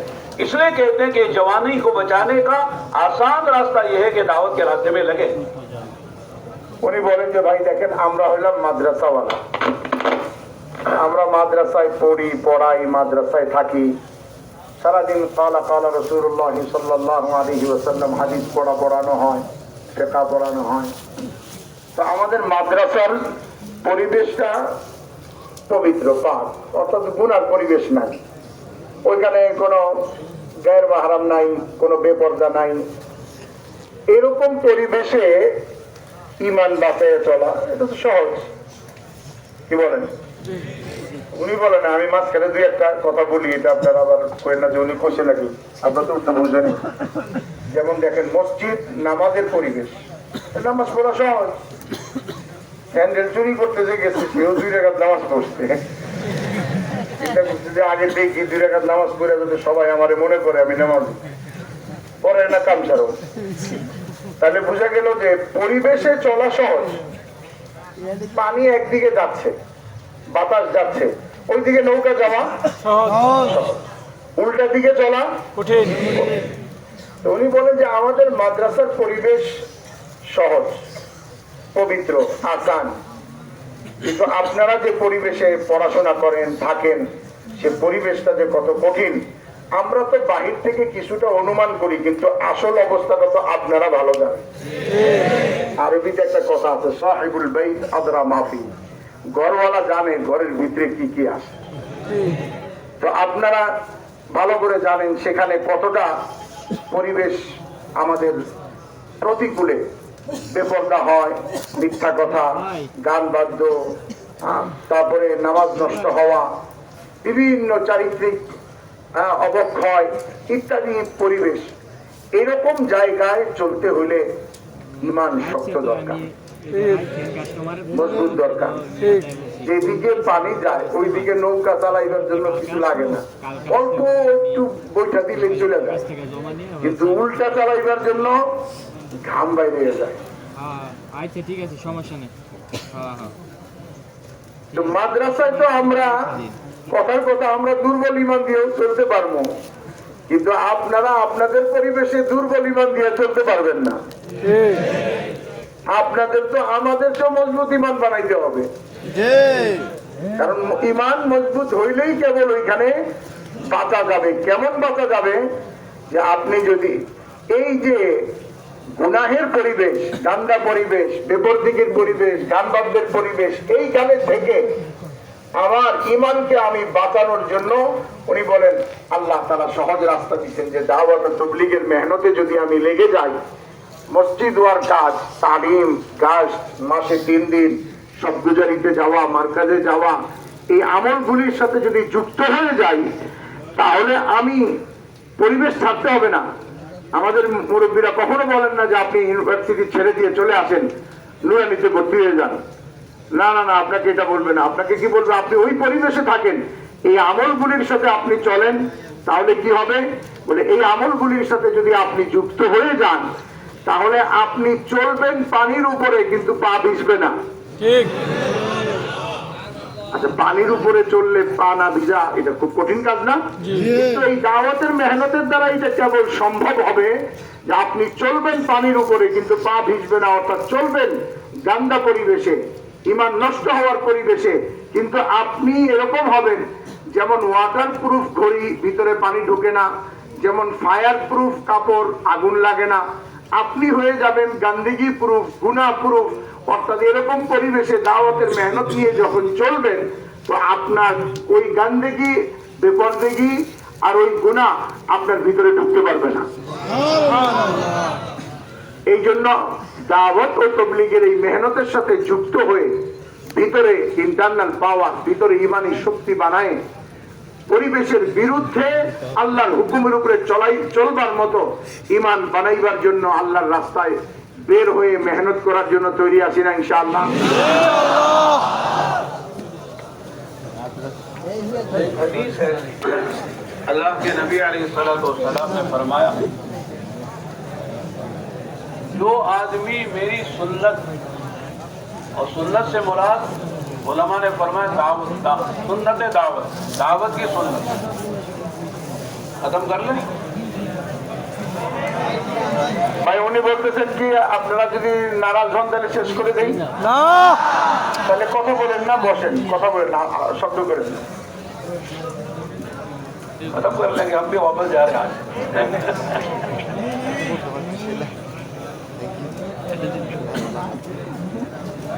ভালো লাগছে। जो आदमी अल्लाह के नबी अलैहिस्सलाम की जो बड़ी सुन्नत दावत है, उसको अपनाएगा, जिंदगी में लेगा अमलन, अल्लाह ताला उसे 4 चीजें देंगे। कितनी चीजें लेंगे? देंगे तो लेंगे। कुछ पाना है तो कुछ खोना है। देना कुछ नहीं, सब लेना ही लेना, वन वे ट्रैफिक, ऐसा नहीं चलेगा। फरमाया कि 4 चीजें देंगे। मन हफिज़ सुन्नती अकरमहुल्लाह तआला बिअरबअ खिसाल, अल महब्बा फी क़ुलूबिल बररा, वल हैबा फी क़ुलूबिल फजरा, वस्सअतु फिर रिज़्क़ वस्सिक़तु फिद दीन। 4 चीजें अल्लाह नकद देंगे अगर आदमी दावत के काम में, दावत को मकसद जिंदगी बनाकर अपने शोबे में चलेगा। पहली बात क्या है? अल महब्बा फी क़ुलूबिल बररा, अल्लाह के जितने नेक बंदे दुनिया में हैं उन सब के दिलों में खुदा इसकी मोहब्बत पैदा करेंगे। आज दुनिया मोहब्बत की भूखी है, नहीं मोहब्बत नहीं है, वो सफेद हो गया है, इसलिए मोहब्बत नहीं हो रही। अल्लाह ताला मोहब्बत पैदा करेंगे। अब इसमें तफसील में जाएंगे तो घंटे लगेंगे, अब मिसालें नहीं देता हूँ।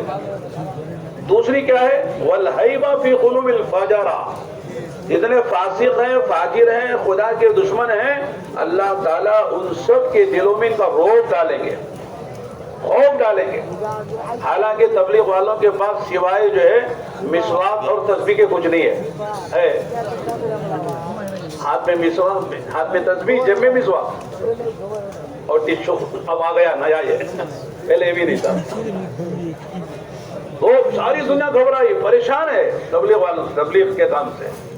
अल-हैबा फी कुलूबिल फजा। और तीसरी चीज है वस्साअतु फिर रिज़्क़, खुदा रोजी में बरकत दे देंगे। आप फारिग होके जाएंगे, आपको अल्लाह ताला इसी रोजी देंगे कि आप खाएंगे, सारे खानदान को खिलाएंगे। अल्लाह ताला रोजी में बरकत दे देंगे। मैं एक मिसाल देता हूँ छोटी सी। हमारी जमात जा रही थी पनामा, साउथ अमेरिका जा रही थी। दिल्ली से फ्रांस पहुंचे, फ्रांस पे कराकस पहुंचे, कराकस से पनामा जाना था। पूरे 20 घंटे का सफर था हवाई जहाज का।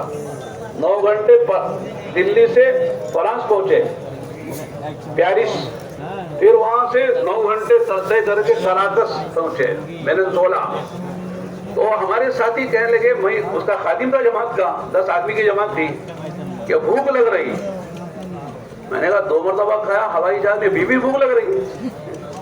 तो एक साथी ने कहा ऊंट के मुंह में जीरा, ऊंट इतना बड़ा, उसके मुंह में जीरा तो क्या पेट भरेगा? तबलीग वालों का पेट भरता है क्या? इतना तबलीग वाले खाते, दुनिया में कोई नहीं खाता है। तो मैंने कहा भाई मुझे भी भूख लग रही, मैंने चुपके कहा था मुझे भी भूख लग रही, निजाम करो, अल्लाह ताला कोई हमारे खाने का निजाम करे। अल्लाह ताला ने बनु इसराइल के लिए वादी थी में 40 साल तक मन्नो सलवा उतर के खिलाया, बादल का साया किया, पानी बरसाया, चश्मे जारी कर दिए। हम नबी की दावत को लेकर आए हैं। अल्लाह ताला जो है वेनेजुएला के एयरपोर्ट में कोई निजाम करेगा? यहाँ क्या खाना हलाल क्या है, हराम क्या है, क्या मालूम नहीं हो रहा है। पैसे हमारे पास डाले रहे हैं, लेकिन खाएंगे क्या? इतने में हम सो रहे थे, भूख लग रही थी, पेट में चूहे घूम रहे थे, दौड़ रहे थे भूख की वजह से। तो एक साथी आए, बड़ा अमामा बांध के, लंबे कद के, सफेद कपड़े पहन के मेरे तरफ, मैं सो रहा था, तो मेरे तरफ अस्सलाम वालेकुम, वालेकुम सलाम, आपकी जमात बेंगलोर की पनामा जा रही क्या? हाँ पनामा। अल्हम्दुलिल्लाह बहुत देर से मैं आपको तलाश कर रहा था। पनामा के अमीर साहब जिनका नाम मोहम्मद बीकू था, इंतकाल हो गया, उन्होंने आपके लिए खाने का एक तोहफा दिया है। मैंने कहा याद अभी 2 घंटे का हवाई जहाज का सफर है और वहां से वेनेजुएला हमारे खाने का निजाम हुआ है। हमने उनको देखा नहीं, उन्होंने हमको नहीं देखा। अल्लाह ताला ऐसे खिलाते हैं, यानी जहाँ कोई नामो निशान नहीं खाने का। जैसे वादी थी में अल्लाह ने खिलाया था बनु इसराइल को, हमको सोचा भी नहीं था कि साहब हमको, मैंने साथियों को जगह उठो मनो सलवा उतर गया, सबने साथियों ने खाया पिया। तो मैं ये बताना चाहता हूँ कि दावत की बरकत से अल्लाह वो खिलाते हैं। अभी जो मेरा वाक़या सुनाता हूँ मुख्तसर सा। सबसे पहले मैं आया था बांग्लादेश में 1983 में, 83 में इज्तिमा के लिए आया। मेरा आखिरी साल था 90 में लखनऊ में पढ़ने का। तो मैं आया था हमारे उस्ताद के साथ यहाँ इज्तिमा के लिए। तो आप लोगों ने जो इकराम किया, तलबा माशाल्लाह आप लोग खिलाते हैं, पिलाते हैं, खिदमत करते हैं, कोई तौलिया दे रहा, कोई साबुन दे रहा, कोई दांत में करने की काढ़ी दे रहा, कोई जूते ठीक कर रहा है। ये जिंदगी में पहली मर्तबा देखा ऐसा इकराम, दुनिया में कहीं नहीं देखा। और ऐसा मेहमानों का एहसास दुनिया में कोई नहीं करता है जैसे आप लोग करते हैं माशाअल्लाह। इसी इकराम ने, इसी अखलाक ने हमको आमादा किया कि हम साल का इरादा करके गए और आज माशाल्लाह बराबर आ रहे हैं आपके इज्तिमा में। कभी आपसे, कभी खवास से, कभी तलबा से बातचीत होती रहती है अल्हम्दुलिल्लाह। ये मेरा साल और मेरी दावत के काम में लगना ये आपके सहीफे में है, बांग्लादेश वालों के सहीफे में है। अल्लाह ताला ऐसा इकराम करते हैं, दावत की बरकत है, हमारा कोई कमाल नहीं है। तो वस्सा तो फिर रिज़्क़, और तीसरी चौथी जो चीज है वह है वसीक़तु फिद्दीन, दीन में मजबूती देते हैं। आप किसी माहौल में चले जाओ, बेदीनी के, बेहयाई के, खुदा फरामोशी के, खुदा बेदारी के, मादियत के, अमेरिका चले जाओ, यूरोप चले जाओ, कहीं भी चले जाओ, आपका दीन मुतासिर नहीं होगा। आप दीनदार रहेंगे। आपके सर पर टोपी होगी, आपके चेहरे पे दाढ़ी होगी, आपका लिबास सुन्नत के मुताबिक होगा, आप सुन्नत के मुताबिक खाएंगे, सोएंगे, सारे काम शरीयत के मुताबिक करेंगे, इसलिए कि दिल में ईमान उतरा हुआ है दावत की वजह से। ভাই উনি বলেন যে শেষ কথা শেষ দিকে আপনারা বিরক্ত হচ্ছেন না তো? আমরা ইজতেমায় আসছি, এখন দেরি হইলেও ইজতেমায়, জোর হয়ে গেল ইজতেমায় আছে। কিভাবে কেউ যদি গাড়ি চড়ে একজনে একটু খুব দৌড়াদৌড়ি করতেছে, কি করে? কারণ কাম আছে বাড়িতে, একটু তাড়াতাড়ি চাইতে করে। তো গাড়ি তো চলতেই আছে, ঠিক আছে না? তো মেহমান বলতেছেন যে একটা হাদিসের মধ্যে আসছে, আমরা যদি দাওয়াতের মেহনত করি আর দাওয়াতের মেহনতের দ্বারা আমাদের জিন্দগিতে আল্লাহ রসুলের সুন্নত জিন্দা করি, তো আল্লাহ তাআলা আমাদেরকে 4টা জিনিস দিবে। কয়টা জিনিস ভাই? তো এই 4টা জিনিস নিবেন ইনশাআল্লাহ, তাহলে কিছু দিতেও হবে। খালি লইবেন আর লইবেন, দিবেন না, এটা হয়? দুই পক্ষ থেকেই তো হইতে হবে, লেনদেন কয় না? আপনি 4টা নিবেন তো কিছু দিতেও হবে। তো 4টা জিনিসের মধ্যে উনি একটা হাদিস শুনাইছেন যে রাসূলুল্লাহ সাল্লাল্লাহু আলাইহি ওয়াসাল্লাম ইরশাদ ফরমান, মান হাফিজা সুন্নতি, যে আমার সুন্নতকে আঁকড়ে ধরবে। বিশেষ করে হুজুরের সবচেয়ে বড় সুন্নত হলো দাওয়াত, মানুষকে আল্লাহর দিকে ডাকা। মান হাফিজা সুন্নতি আকরামাহুল্লাহু বিআরবা খিসাল, আল্লাহ তাআলা তাকে 4 প্রকারে সম্মানিত করবে। কয় প্রকারে? 4 প্রকারে। 4 প্রকারে, অর্থাৎ 4টা জিনিস দিবে। 1 নম্বর হলো আল মাহাব্বাতু ফি কুলুবিল বারারা, নেক লোকদের দিলের মধ্যে আল্লাহ তাআলা ভালোবাসা দিবেন। এখন তো মানুষের রক্তের রং সাদা হয়ে গেছে, মানে মহব্বত বাইরে হয়ে গেছে। রক্ত এমনি লাল দেখা গেলেও মানে রক্তের ভিতরে মহব্বতের যে সেল, এটা নাই। মহব্বত খুঁজলে ডায়াগনস্টিক সেন্টারে দিলে আপনি যদি বলেন যেখান থেকে কার্বোহাইড্রেট পরিমাণ বাইর করে দেন, প্রোটিন বাইর করে দেন, এইটা বাইর করে দেন, সব বাইর করতে, মহব্বত বল নাই, 0%। তো বলছে যে সুন্নতের ইহতিমাম করবে আল্লাহ তাআলা তাকে নেক লোকের ভালোবাসা দিবেন। সুবহানাল্লাহ। আর 2 নম্বর ওয়াল হাইবাতু ফি কুলুবিল ফাজার, যত আল্লাহর দুশমন আছে, যত আল্লাহ পাকের নাফরমান আছে, ফাসিক আছে, ফাজের আছে, আপনি যেমনই হোক সাদাসিধা চলেন, কিচ্ছুই নাই, আসি পকেটের মধ্যে এক মেসওয়াক আর তসবিহ, আর এখন একটা যুক্ত হয়েছে পেশাবের টিস্যু, এই 3টা দিয়েই আল্লাহ তাআলা আপনাকে কি করবেন? কাফের মুশরিকের দিলের মধ্যে এমন ভয় দিবেন যে আপনার আর কিছু লাগবে না, লাঠি সোটা লাগবে না, তসবিহ মেসওয়াক আর টিস্যুই যথেষ্ট। আমার ভাইরা অপেক্ষা করতেছে যে তাড়াতাড়ি হয়ে যায়, নাহলে তো এনে একটু জোড়াও লাগাইতাম। আমি না লাগাই পারতেছি না। আমি ছোটবেলায় কাকরাইলে পড়ি, ঢাকা ইউনিভার্সিটি থেকে ছাত্ররা বৃহস্পতিবার রাতের বেলা, অনেক আগে, এটা ধরেন 87-88 দিকের কথা, তো কাকরাইল মসজিদের 3য় তলায় ছাত্ররা একত্রিত হইত। আর তখন ঢাকা ইউনিভার্সিটিতে একটা ট্র্যাডিশন ছিল, কিছুদিন পর পর হল দখলের মহড়া চলত। তো এক ছেলে ওই রাত্রিবেলা সব গুজারিতে আসে, আইসা বলতেছে বাঁচানেওয়ালা একমাত্র আল্লাহ পাক, আল্লাহ বাঁচাইতে চাইলে টিস্যু পেপার দিয়েও বাঁচাইতে পারে। মানে ছাত্র মর্ম বুঝে নাই। ভাই আমাকে হল দখল চলতেছিল, তো যারা হল দখল করতেছে তো কিছু ছাত্রদেরকে পিটাইয়া হল থেকে বাইর করতেছে, বিশেষ করে টুপি দাড়ি থাকলে ওই বিশেষ ক্যাটাগরিতে। যাই হোক, তো এখন পরেও ওই ছাত্ররা ধরছে। ও কইছে ভাই আপনি যারে মনে করছেন, আবার যেই পক্ষ মনে করছেন আমি সেটা না, তুই কি? আমি তবলিগওয়ালা। ওই ছাত্র তার বড় বসকে, তার বড় নেতাকে জিজ্ঞাসা করছে, বড় বসকে তো বোধহয় ভাই কয় আর কি, যে ভাই এটা কইতেছে তবলিগওয়ালা। ওই বলো ওইটা না। দেখ তোর পকেটে মেসওয়াক তসবিহ অথবা টিস্যু কিছু আসেনি, যদি থাকে তাহলে ছেড়ে দে। পকেট চেক করছে, পকেট চেক করে টিস্যু পাইছে, তো জিজ্ঞাসা টিস্যু কি করো, পেশাব করে এটা দিয়ে আমরা টুলুক ব্যবহার করি। যা বাইরে যা, তো টাকলাই লাগছে ওই গাড়ি ওই লাইটের বেড়াই, তো বাইক করে কইতেছে আল্লাহ বাঁচাইলে টিস্যু দিয়েও বাঁচাইতে পারে। তো যাই হোক, উনি বলছেন যে ফাসেদ ফাজেরের দিলের মধ্যে আল্লাহ তাআলা কি দিয়ে দিবেন, ভয়। আর ওয়াসাআতু ফির রিজক, আর আল্লাহ রিজিকে বরকত দিয়ে দিবেন। আপনি পড়াশোনা শেষ করে কর্মজীবনে যেখানেই যাবেন আল্লাহ আপনার রিজিকে বরকত দিয়ে দিবেন।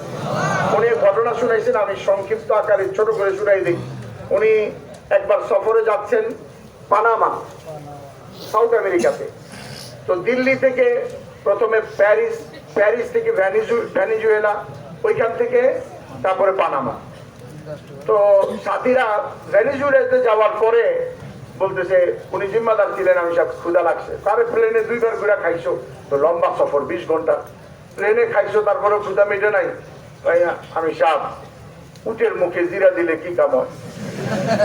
মানে উটের তো পেট বড়, আর মুখে যদি জিরা দেন কয়টা, উটের কি কাম হইব? তো তবলিগ ওয়ালা আমরা তো এক প্লেটে অনেক খাইয়া অভ্যাস, প্লেনে দিতে ছোট ছোট বাটি, এটা খাইয়া কি হইব? আমি সব কই যে আমিও ক্ষুধা তো আমারও লাগছে, সবারই পেটে ইঁদুর দৌড়াইতেছে, তো দোয়া করছি আল্লাহ পাকের কাছে যে দেখ আল্লাহ কি করে। তো আমরা শুয়ে রয়েছি এক জায়গায় বিশ্রাম নিতেছি, এমন সময় লম্বা জুব্বা পরা, পাগড়ি পরা, সাদা একজন এসে বলতেছে, আপনারা কি বেঙ্গালোরের জামাত, পানামা যাবেন? বলে জি। বলে পানামা যেখানে যাবেন ওইখানকার জিম্মাদার যে ছিল, এখন ইন্তেকাল করছে, বলে তিনি আপনাদের জন্য খানা পাঠাইছে। তারপরে আমরা ওইখানে পেট ভরে খানা খাইছি। এরপরে আরো একটা কথা ওনার শুনাইছে যে আমি আপনাদের এখানকার আতিথেয়তা, মেহমানদারি দেখে আমার জীবনের রাস্তা, আমি তবলিগের যে লাগছে এটা একটা কারণ। বলে আমি 1983-তে প্রথম ইজতেমায় আসছি। ভারতের একটি দেওবন্দের পর সবচেয়ে প্রসিদ্ধ মাদ্রাসা নদওয়াতুল উলামা, লখনৌতে, উত্তরপ্রদেশের রাজধানী লখনৌতেই মাদ্রাসা, ওইখানে আমি পড়ছি। তো আমার ওস্তাদের সাথে ইজতেমায় আসছিলাম, আইসা দেখি এখানে মেহমানদের খানা খাওয়ায় একজন, হাত ধোয়ায় আর একজন, টুথপিক দেয় আর একজন, টাওয়াল দেয় আর একজন। কারণ আমি এরকম মেহমানদারি তো জীবনে কোনো জায়গায় দেখি নাই। বলে এইটা দেখার পরে আমার দিলের মধ্যে আসছে যে আমি তাহলে তবলিগে সাল লাগাবো। এরপরে আমি তবলিগে সাল লাগাইছি, আর তারপর থেকে আজ পর্যন্ত আল্লাহ বহুদেশ সফর করাইছে। বাংলাদেশে প্রতি বছর ইজতেমায় আসি, বিভিন্ন তবকার সাথে কথা হয়। বলে আমার এই তবলিগ জীবনের আমল নামাটা আপনাদের বাংলাদেশের আমল নামার খাতায় যাবে। 3টা হয়েছে। আর চতুর্থটা হলো ওয়াসিকাতু ফিদ্দীন, আল্লাহ তাআলা দ্বীনের উপরে ইস্তেকামাত নসিব করবেন। আপনি পৃথিবীর যে কোনো পরিবেশে চলে যান, দাড়ি, টুপি, সুন্নত, মেসওয়াক এর সাথে চলবেন, কেউ আপনাকে অবহেলা অবজ্ঞা করবে না। আমরা এটা মনে করি, কি করবো, আমরা এটা মনে করি, কিন্তু যে সুন্নতের উপরে চলে আল্লাহ তাআলা অন্যদের দিলের ভিতরে তার ভয় পয়দা করে দেন। আল্লাহ অন্যদের দিলের মধ্যে তার সম্মান আর রেসপেক্ট তৈরি করে দেন। যদি আমরা এই জিনিস পাইতে চাই, তাহলে আমাদেরকে দাওয়াত ও তাবলীগের মেহনতের সময় লাগাইয়া এই জিনিসগুলি হাসিল করতে হবে। আমরা সময় দিব, আল্লাহ আমাদেরকে এই 4টা জিনিস দিবে। এই 4টা জিনিস চাই কে কে? আচ্ছা, হাত নামান। এই 4 জিনিস পাওয়ার জন্য ইনশাআল্লাহ সময় দিব কে কে? মাশাআল্লাহ, আল্লাহ তৌফিক দান করেন। এখন তাহলে বলেন যে আপনাদের মধ্যে যারা উনি বলছেন এসএসসির পরে, এইচএসসির পরে যাদের লম্বা ছুটি আছে, তখন তো চিলা লাগাইতে পারি, মাস্টার্সের পরে চিলা লাগাই কর্মজীবনে যেতে পারি। আর যদি এরকম না হয়, শর্ট ছুটি হয়, কোনো ভ্যাকেশন থাকে, তো ওই ছুটিটা আল্লাহ রাস্তায় দিয়ে দিতে পারি। এখন ইজতেমা থেকে চিল্লায় যাওয়ার মতো কি প্রস্তুতি আছে কারো? জানান তো দেখি ভাই, কারা যাচ্ছে দেখি। মাশাআল্লাহ, জানি মাশাআল্লাহ, মাশাআল্লাহ, মাশাআল্লাহ, মারহাবা, বলেন মারহাবা, মারহাবা, মারহাবা। আচ্ছা এই ভাইরা আপনাদেরকে আমরা নাম লিখবো না খিত্তা থেকে? আচ্ছা আমরা যে নাম লিখতেছি না, আপনারা যার যার খিত্তা থেকে তশকিল হয়ে আল্লাহ রাস্তায় বের হবেন ইনশাআল্লাহ। আল্লাহ বসুন, বসুন। আচ্ছা যারা আমরা এখন চিল্লায় যেতে পারতেছি না, যে এত লম্বা ছুটি নাই, ইজতেমা থেকে আমরা বিদেশি জামাতেও অনেক ছাত্রের প্রয়োজন পড়ে। আচ্ছা ইজতেমা থেকে 10-15 দিন সময় দিব, এরকম কারা? এরকম কেউ যদি থাকে যে 10 দিন থেকে 15 দিন সময় দিব, দাঁড়াই যান, একটু দাঁড়াই যান, যে 10-15 দিন সময় দিব ইজতেমা থেকে ইনশাআল্লাহ। ছাত্র ভাইরা বলেন, নিয়ত বলেন যে ইজতেমার জন্য আসছিলাম তো ইজতেমায়, কিন্তু এখন নিয়ত করলাম যে 10টা দিন জামাতের সাথে সময় দিব ইনশাআল্লাহ। অনেক বিদেশি মেহমানরা জামাতে বের হবে, তাদের সাথে বের হইতে পারবেন, দেশি জামাতে বের হইতে পারবেন ইনশাআল্লাহ।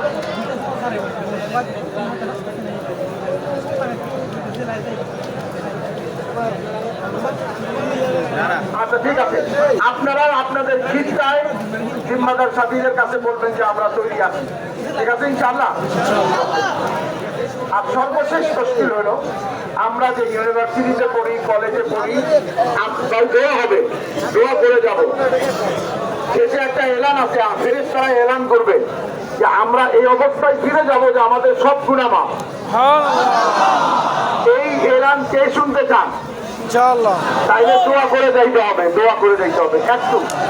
তো আমাদের ক্যাম্পাসে যে মেহনত হয়, ওই ক্যাম্পাসের মেহনত করি, যেই নামাজের পরে তালিম হয়, তালিমে বসবো। আর যারা ক্যাম্পাসে থাকি না, কলেজ ভার্সিটিতে যাতায়াত করি কিন্তু নিজের মহল্লায় থাকি, তো মহল্লার মসজিদে যখন তালিম হয়, তালিমে বসবো ইনশাআল্লাহ। আর যখন মশওয়ারা হয়, তবলিগের মশওয়ারা লম্বা চড়া কিছু না।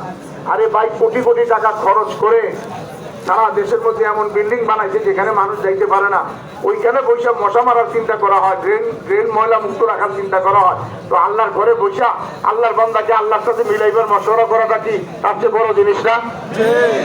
এই জন্য মসজিদের মশওয়ারায় শরীক থাকবো। সপ্তাহে যেদিন গাছ হয়, এক বেলা নামাজের পরে একটু গাছ করে না বয়ান করে ইমান ইকিনের কথা শুনে চলে যাও। মাসে 27 দিন স্কুল কলেজ ইউনিভার্সিটিতে পড়াশোনা করব, 3 দিনের জন্য জামাতে যাব, তাও যদি ছুটি না পাই তো 2 দিন ছুটি আছে, 2 দিন পুরো লাগাবো, আর একদিন স্কুল কলেজ ইউনিভার্সিটি করে লাগাবো। এই আমলগুলি করার জন্য কার কার নিয়ত আছে? ইনশাআল্লাহ, মাশাআল্লাহ, আল্লাহ তাআলা তৌফিক দান। আরেকটা হলো তবলিগওয়ালা যারা আমরা, আমাদের পড়ালেখা বেশি ভালো করতে হবে। আর সাধারণত এটা হয়, আমরা দেখছি যারা তবলিগ করে তাদের রেজাল্ট ভালো হয়। কেন? বাকিদের যে সময়টা গুনায় লাগে, অন্যান্য জায়গায় যায়, ওই সময়টা বাইতে যায়, এই সময়টা পরে একটা plus point. Second plus point হলো এই গুনার থেকে বাঁচার কারণে তার স্মরণ শক্তি ভালো থাকে। তার কারণ এই পড়াশোনার সাথে স্মরণ শক্তির সাথে একটা বিরাট সম্পর্ক, মেধার সাথে একটা সম্পর্ক। তো যখন গুনাহ থেকে বাঁচে তখন তার মেধার মধ্যে বরকত হয়, আমলের মধ্যে বরকত হয়। এই জন্য যারা আমরা ছাত্র আছি, ভালো করে পড়াশোনা করব যাতে আমাদের রেজাল্ট অন্যদের চেয়ে ভালো হয়। আর বাড়িতে থাকা অবস্থাতে ফজাইলে আমাল, ফজাইলে সাদাকাত, এই 2 কিতাব ঘরে আমরা আম্মা আব্বার সাথে তালিম করব এবং মা বাবার খেদমত করব। আমাদের মধ্যে আর গায়েরদের মধ্যে একটা বিশাল পার্থক্য। মুসলমান সন্তান এরকম হয়, তারা মা বাপকে বলে, আম্মা আপনি চাই সম্পদ বড় ভাইকে দিয়ে দেন, বোনকে দিয়ে দেন, আপত্তি নাই, কিন্তু খেদমত করার সুযোগটা আমার দিয়ে। আর বিদেশে হলো, তুমি চাই বৃদ্ধাশ্রমে যাও, চাই হাসপাতালে যাও, জেনে খুশি হয়ে যাও, কিন্তু ব্যাংকের চেক বইটা আমারে দিয়ে দেও।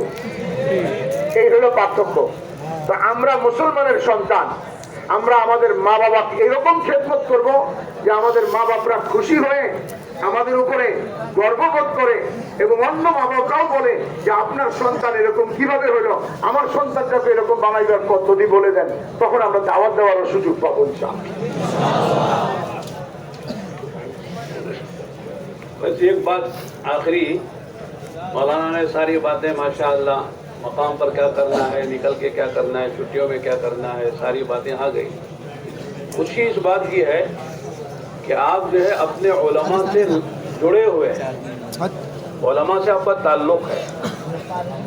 और उलमा से मशवरा आप करते हैं। आदमी बीमार होता है तो डॉक्टर से मशवरा करता है, आदमी को मुकदमा करना लड़ना है तो लायर से मशवरा करता है, घर बनाना है तो इंजीनियर से मशवरा करता है, दीन के मसाइल हैं, दावत के मसाइल हैं तो हमारे उलमा से आप मशवरा करते हैं। ये बहुत बड़ी बात है।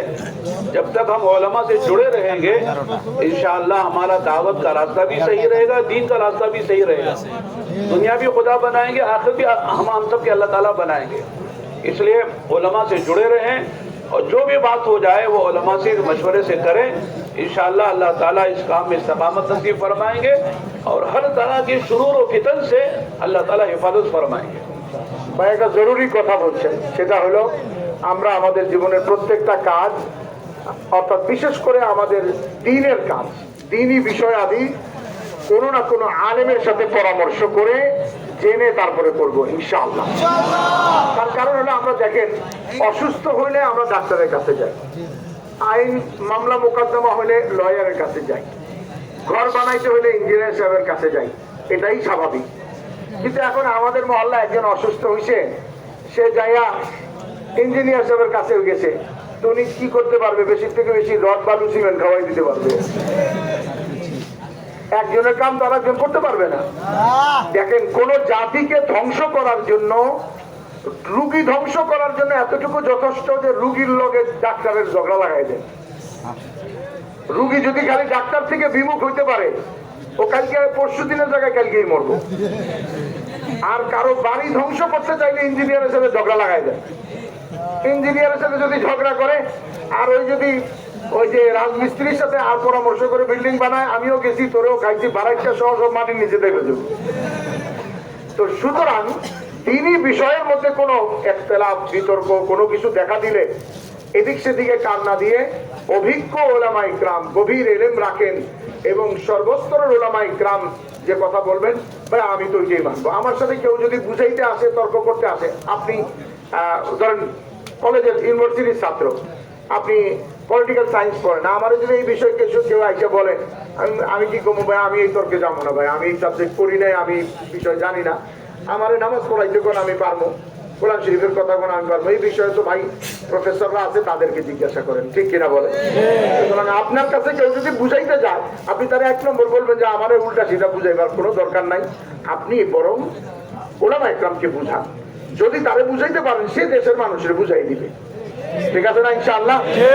আল্লাহ আমাকে আপনাকে সহি জিনিসের উপরে রাখেন এবং যখন ওলামাদের সাথে মিলে চলবো, আল্লাহ তাআলা যে কোনো ধরনের ধোঁকা থেকে এবং শুরুর ও ফিতনা থেকে আল্লাহ আমাদেরকে হেফাজত করুন। एक और बात है, आप नाराज ना होना कि आप बात में बात बोल रहे मौलाना हो, अपने इतने ज्यादा ले रहे, फिर पता नहीं आइंदा साल कब आएंगे नहीं आएंगे, आपके साथ मुलाकात होगी नहीं होगी, अल्लाह ही जानते हैं। इसलिए आप लोग मुझे स्कूल के कॉलेज के नहीं मालूम, मेरे मदरसे के जैसे लग रहे हैं, सबके चेहरे, टोपियां, दाढ़ियां, माशाअल्लाह मदरसे के तलबा जैसे होते हैं, उलमा ऐसे आप लग रहे हैं। अल्लाह का करम है, ये तबलीग की दावत की मेहनत की बरकत और समारात हैं। जितने फारिग आ रहे हैं यहाँ, जिनकी आप खिदमत कर रहे हैं, पका रहे हैं, खिला रहे हैं, और मालूम है कि आपका माल भी लगता है, तो माशाअल्लाह आपको मालूम नहीं है कहाँ से लोग आए। इस मरतबा जो है यानी 73 मुल्कों के लोग आए, यानी 70 पर 3 मुल्कों के लोग आए, और माशाअल्लाह अक्सर क्या अपनी खिदमत की पकाया खिलाया। इनमें कितने लोग दावत में लगेंगे और क़यामत तक कितना साइज फैलेगा, सब में आपका हिस्सा लग जाएगा। इसलिए कि आपने खिदमत की है, इकराम किया है, और आपकी खिदमत इकराम से लोग हजारों लोग लग रहे हैं और पूरी दुनिया में लग रहे हैं। इस पर अल्लाह का शुक्र अदा करें और अल्लाह से दुआ मांगे, अल्लाह इस्तकामत नसीब फरमा, मशवरे के साथ चलने की तौफीक अता फरमा। সর্বশেষ কথা উনি বলছেন যে আপনারা নারাজ হয়ে না, যে কথা এত লম্বা হয়ে গেছে। শেষ কথা যে আপনাদেরকে আমি দেখে এই কথা ভাবছি না যে আপনারা স্কুল কলেজ ইউনিভার্সিটির ছাত্র, বরং আমার কাছে লাগতেছে আপনারা মাদ্রাসার ছাত্র। আপনাদের দিন, আপনাদের টুপি, আপনাদের সুন্নত দেখে আমার খুব ভালো লাগতেছে। এর মধ্যে বিশেষ করে এখানে অনেক ছাত্র আছে যারা খানায় খেদমত করছে, মানে খানা সার্ভ করছে। আপনারা আপনাদের এই খেদমতের দ্বারা আপনারা জানেন না 73 দেশের লোক এখানে আসছে। আপনারা যাদের খেদমত করছেন তারা কোথায় কোথায় যাবে, কোথায় কোথায় মেহনত করবে, তাদের সকলের নেকির মধ্যে আপনাদের অংশ থাকবে। এই জন্য আপনারা আলহামদুলিল্লাহ, আল্লাহ পাক আপনাদের এই মেহনতকে কবুল করেন, এই খেদমতকে কবুল করেন। আগামী বছর বেঁচে থাকি না থাকি, আশা হয় না হয়, কথা হয় না হয়, এই জন্য এই কথাগুলি বললাম। আলহামদুলিল্লাহ রাব্বিল আলামিন والصلاة والسلام على حبيبه محمد وعلى آله وصحبه أجمعين يا حي يا قيوم برحمتك نستغيث أصلح لنا شأننا كله ولا تكلنا إلى أنفسنا طرفة عين وإن تكلنا إلى ضعف وعورة وذنب وخطيئة ولا نثق إلا برحمتك يا أرحم الراحمين. اللهم إن قلوبنا ونواسينا وجوارحنا بيدك لم تملكنا منها شيئا، فإذا فعلت ذلك بنا فكن أنت ولينا واهدنا إلى سواء السبيل. اللهم اقسم لنا من خشيتك ما تحول به بيننا وبين معاصيك، ومن طاعتك ما تبلغنا به جنتك، ومن اليقين ما تهون به علينا مصائب الدنيا. اللهم متعنا بأسماعنا وأبصارنا وقواتنا أبدا ما أحييتنا، واجعله الوارث منا. اللهم اجعل ثأرنا على من ظلمنا. اللهم لا تجعل الدنيا أكبر همنا ولا مبلغ علمنا ولا غاية رغبتنا. اللهم لا تجعل مصيبتنا في ديننا. اللهم لا تجعل مصيبتنا في ديننا. اللهم لا تسلط علينا بذنوبنا من لا يخافك فينا ولا يرحمنا. ربنا آتنا في الدنيا حسنة وفي الآخرة حسنة وقنا عذاب النار. اللهم انفعنا بما علمتنا وعلمنا ما ينفعنا وزدنا علما. اللهم أجرنا من النار. اللهم أجرنا من النار. اللهم أجرنا من النار. اللهم إنك عفو تحب العفو فاعف عنا. اللهم باقية كباقية الوليد. اللهم باقية كباقية الوليد. ربنا تقبل منا إنك أنت السميع العليم وتب علينا إنك أنت التواب الرحيم. وصل اللهم على محمد وعلى آله وصحبه أجمعين. الحمد لله. ভাই একটু খেয়াল করে, একটু বসেন, একটু বসেন, একটু বসেন। যাওয়ায় সবাই একসাথে গেলে একটা হলে এইদিকে যাবো না, এইদিকে মেহমানদের জায়গা, তো বাকিরা ভাই কেউ মুসাফা করার চেষ্টা না করি। যদি করতে হয় সবার সাথে করতে হবে, তখন কষ্ট পাবে। ভাই মেহরবানি করে মুসাফা করেন। আর পিছন দিক থেকে যেতে থাকেন, আস্তে আস্তে পিছন দিক থেকে যেতে থাকেন।